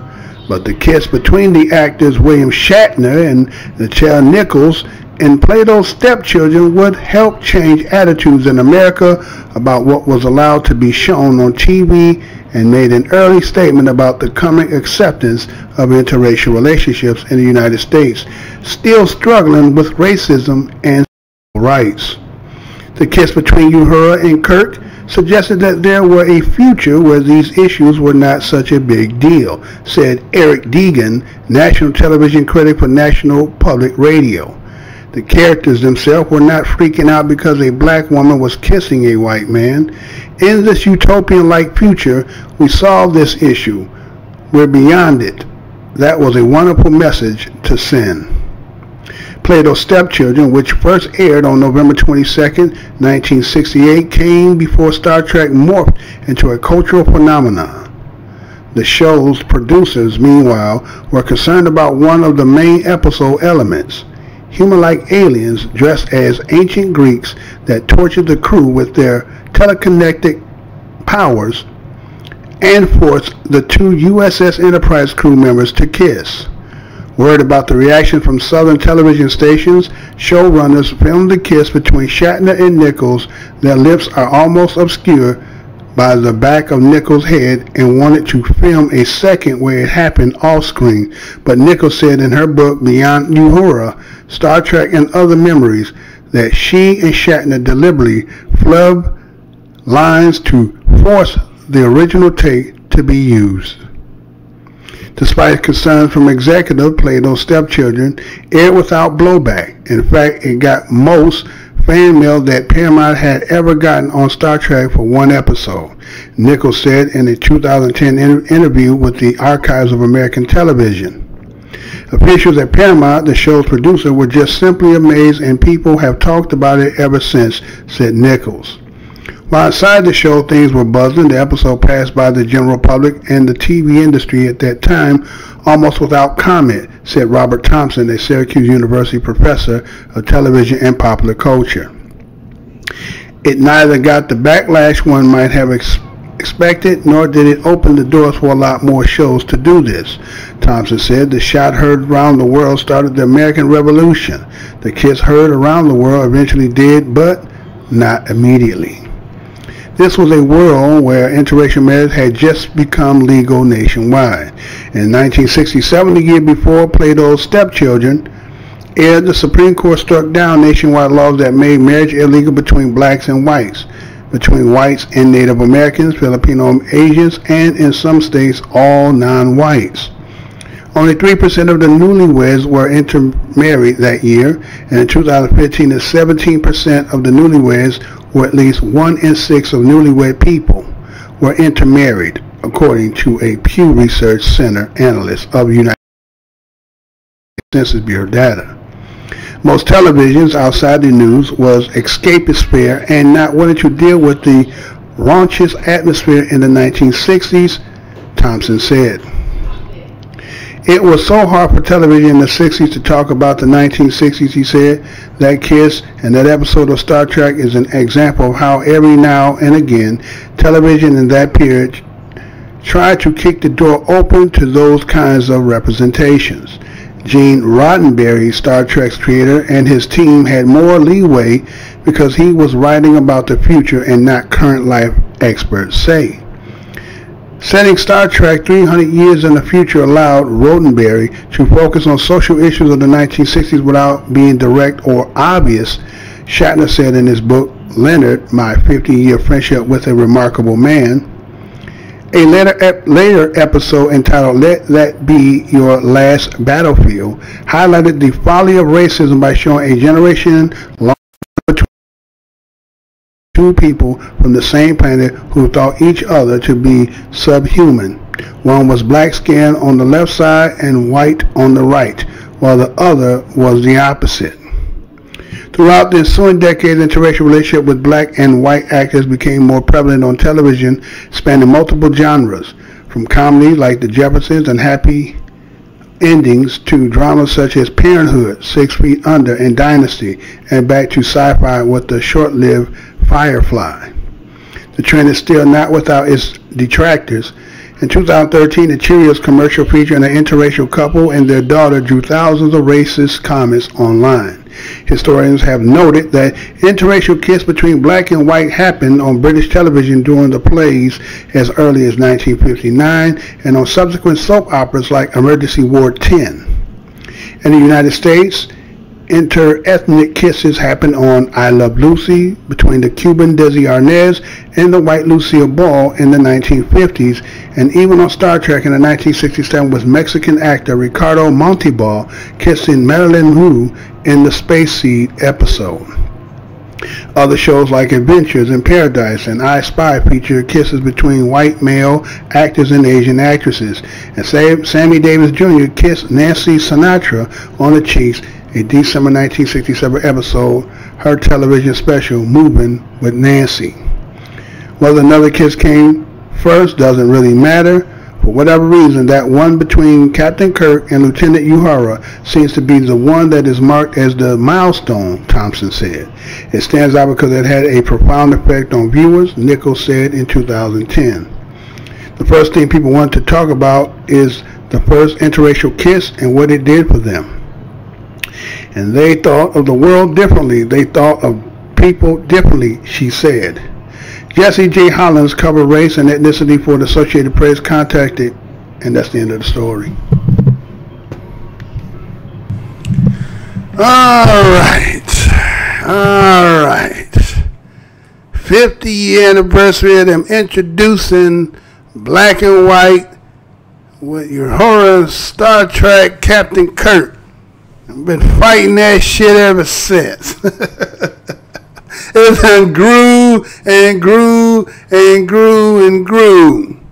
50 years, you only been free, civil rights. 50 years, you only been able to marry somebody of the other persuasion. 50 years, you only been voting about 13 times. A whole lot happened since 68, right? Short span of period of time. 53 to 242.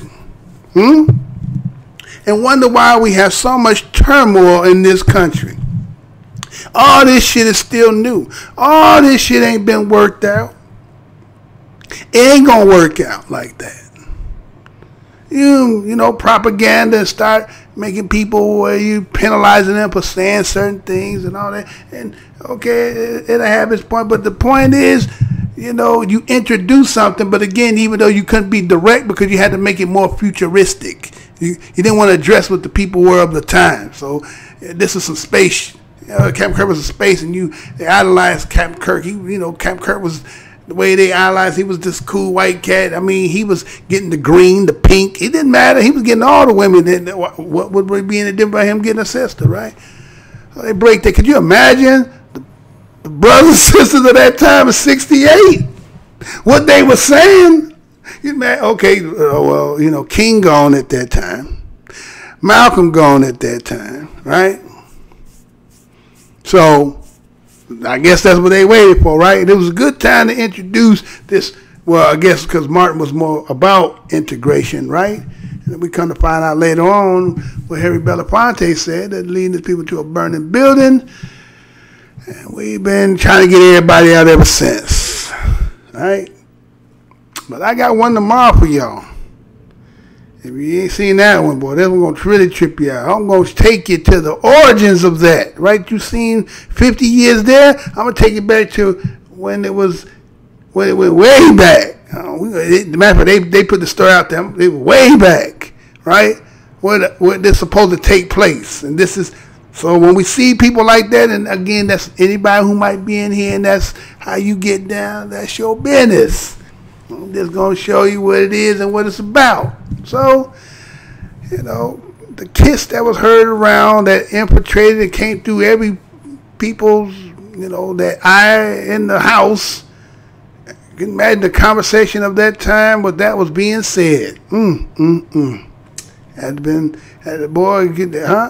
been some shit said then, and then there was some people who that turned them and made them curious, right? Maybe that's what it was about. Curious, kids George and curiosity killed the cat, right? We're killing our cat a lot, right? We fighting for that, but but anyway, since it's real sensitive, I hope that don't do nothing to you. Better not go to bed tonight looking at no damn Captain Kirk. So that's gonna pretty much top the show for the night. Let me go back and look and see who out here said anything before I get up out of here. Nobody said too much of nothing else. Again, I want to thank everybody who came out tonight. Indigenous King, Fresh as Hell to Death, Ebony, is that Carmen or Cameron? Angela Barron as usual. I don't know if CDG in the house. Let me see who else in here. Natural Nature. And that looks that's about it. I know I'm kind of freezing up in here. They've been trying to get me up out of here. They're definitely trying to get me up out of here. So, again, it is just going to keep bringing it. Again, I will be changing the time so it's not too late. Try to move it up an hour or two. Try to get into more of the prime time, then maybe get a bit, just to see if I can get a more influx. I appreciate y'all doing what y'all doing. Without y'all even being in here, I probably wouldn't even keep doing it. But since y'all come, I'm lying. I still do it with nobody in here.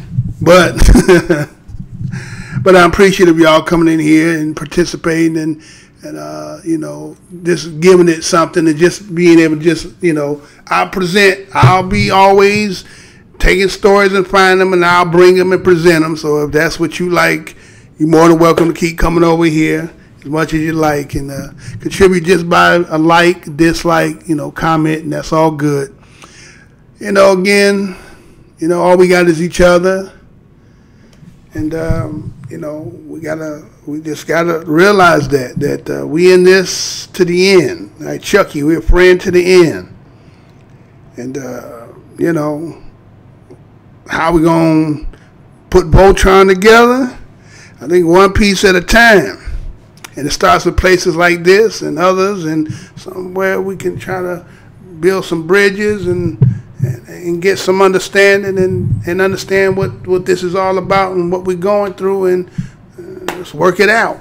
So again, you know, I got love for y'all. Y'all my fam, biologically or just in spirit, right? So I'm gonna say again, as I always do, peace, love, and black power, and watermelon, right, CDG? So, you know how I got to end the show, y'all. I wasn't going to have a call in, but it's already 3 hours. And Digit is staying up longer than he should. You know, he got to go make the donuts. And everybody else as well, right? So, again, I want to appreciate everybody. Let me go ahead and, you know, get the show off and ending like it's supposed to. And tomorrow I will try to get in an hour earlier. Do my best to get an hour in and try to make it a little bit more appropriate, but I don't want to run across that. I think they got me restricted anyway, right? They got me kind of on a restricted level, so I will fight to figure it out. Let me see if I can find the ending now. I can't find my ending.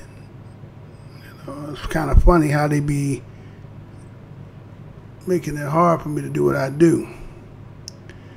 All right, here we go. I got it right here. So, again, I want to thank everybody who came out, subscribers, passerbys, and agents. You was doing your job because you got at the end. I don't know all that skipping and fuddling. I don't know where that's coming from because it ain't coming from me. So, I know you're in here. It's okay. You do what you do. I ain't doing nothing that you don't already know. So, again, peace, love, and power. To the next show, y'all. Black love.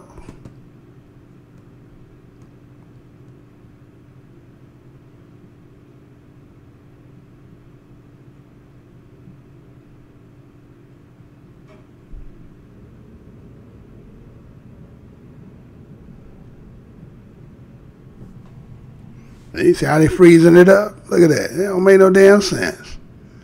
No sense at all. Look at that shit. The most hated show in the black corner. Why? We ain't gonna just do that. We gonna touch it all. Well, let it go so we can get out of here. Damn. Stop the bullshit. Let it go. Over now. If you're gonna stop it, should have been done stopped it.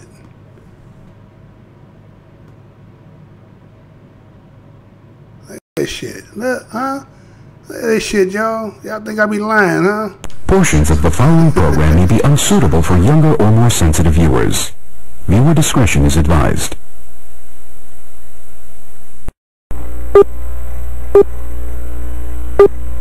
Remember, the enemy has only images and illusions, behind which he hides his true motives. Destroy the image, and you will break the enemy. I'm here to tell you tonight that the businessmen, the mayor of this city, the police commissioner of this city, and everybody in the white power structure of this city must take a responsibility for everything.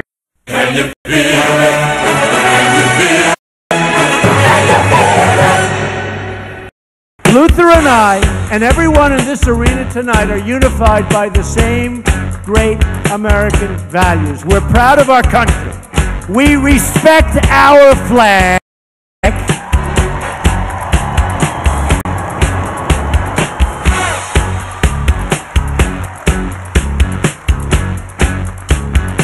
Wouldn't you love to see one of these NFL owners, when somebody disrespects our flag, to say, get that son of off the field right now, out, he's fired. He's fired! Race is when you use your power and influence to subject people into inferiority. Utterances can't be racist. Look around you, man. They own this shit. They own this couch you sitting on, them shoes you got on your feet, this building, this school, this country, you. We're behind enemy lines, dog. So you must first of all remember that this system was not originally designed with black people in mind. Right on.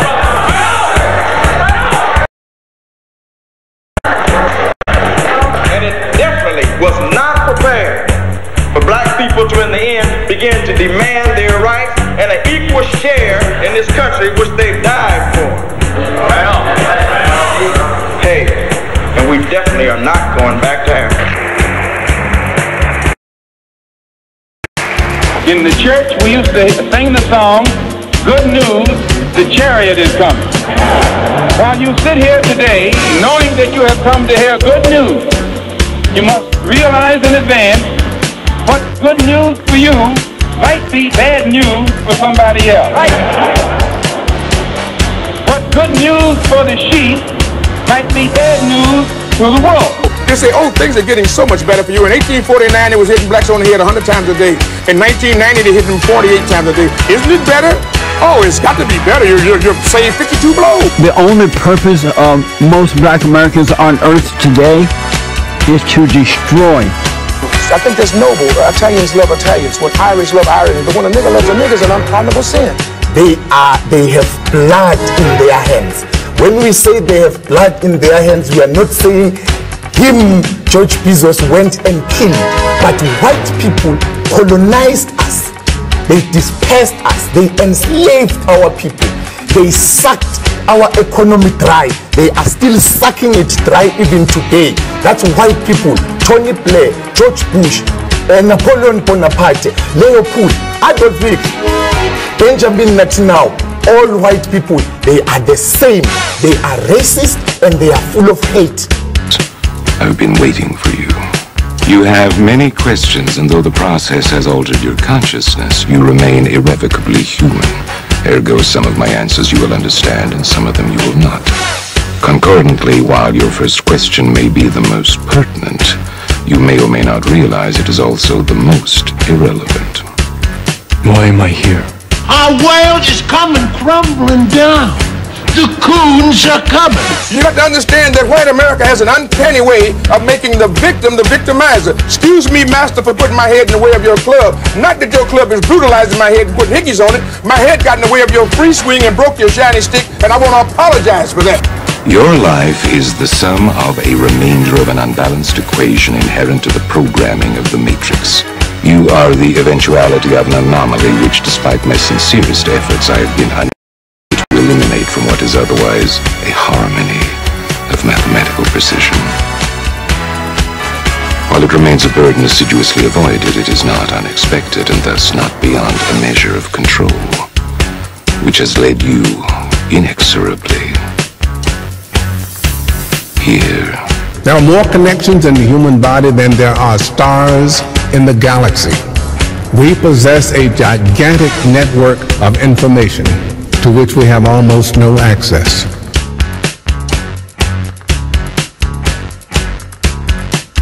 Matrix complex is older than you know.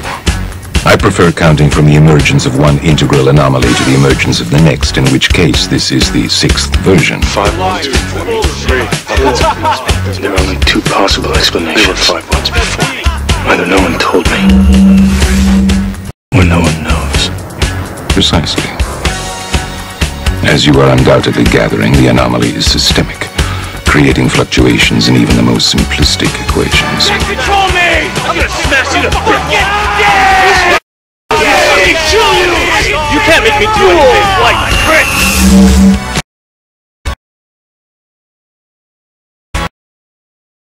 Problem is a choice. Let us remember that we are not brutalized because we're Baptists. We're not brutalized because we're Methodists. We're not brutalized because we're Muslims. We're not. We're brutalized because we are black people in America. Because white people made him to be what he is. They made him to look evil, because that's their role, to make all of us black people to look evil and to hate ourselves. I can't hate. You're a nigga till you die. If you're a poor nigga, you're a poor nigga. If you're a rich nigga, you're a rich nigga. But you never stop being a nigga. And if you get to be educated, you're just an educated nigga. I'm told every day I'm on air that I'm racist because I call out racism. That is maddening to me, and I'm crying about it because it's crazy. So the Honorable Elijah Muhammad is teaching you and I and trying to tell the white man to get this powder keg out of his house. Let the black man separate from his house. Let the black man have his own land and his own property. I thought the bitch was white! Damn it! I thought the bitch was white! That's true. I think that white people are so guilty, knowing what they've done to black people, that they feel if the deeds were reversed, they would hate the black man if he had done the same thing to them. So it's actually, it reflects a guilt complex on the part of whites when they ask us, do we hate them? And if you notice, Uncle Sam has formed a habit of going all over the world. He calls it the ugly American, or the American image. He thinks that everybody hates him because it's a guilt complex. And if you think that if you are worried about Europeans hating you, and they're your allies and your cousins, well, naturally it would follow for you to think that Negroes in this country would hate you, especially in light of what has been done to black people in this country by white people.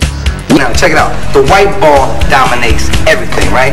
Knocks the shit out the yellow ball, the red ball, right?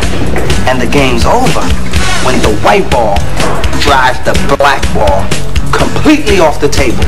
But you have to see that all of this is hypocrisy. I love Malcolm. Malcolm called me the Sunday that he died. I was working Basin Street East. He said, "Brother Greg, you coming by today?" And I said, "Malcolm, I love you." And I said, "I love you so much, I don't even want to take a chance to be there." He said, "What do you mean, Brother Greg?" I said, "Well, I close tonight, Sunday night at Basin Street East." And I said, "But I had my wife book me a flight into Chicago at 8 o'clock this morning, and I'm going to Chicago, and I had way beneath my salary booked me into a college about 10 miles from the airport. And I'm going to go there and speak this afternoon, and I'm going to stay there until they tell me you dead. Because I'm not going to let this government get 2 of us for the price of 1. And I'm going to call Adam Clayton Powell when I finish talking to you and beg him not to come there. Because today, the United States government is going to get you.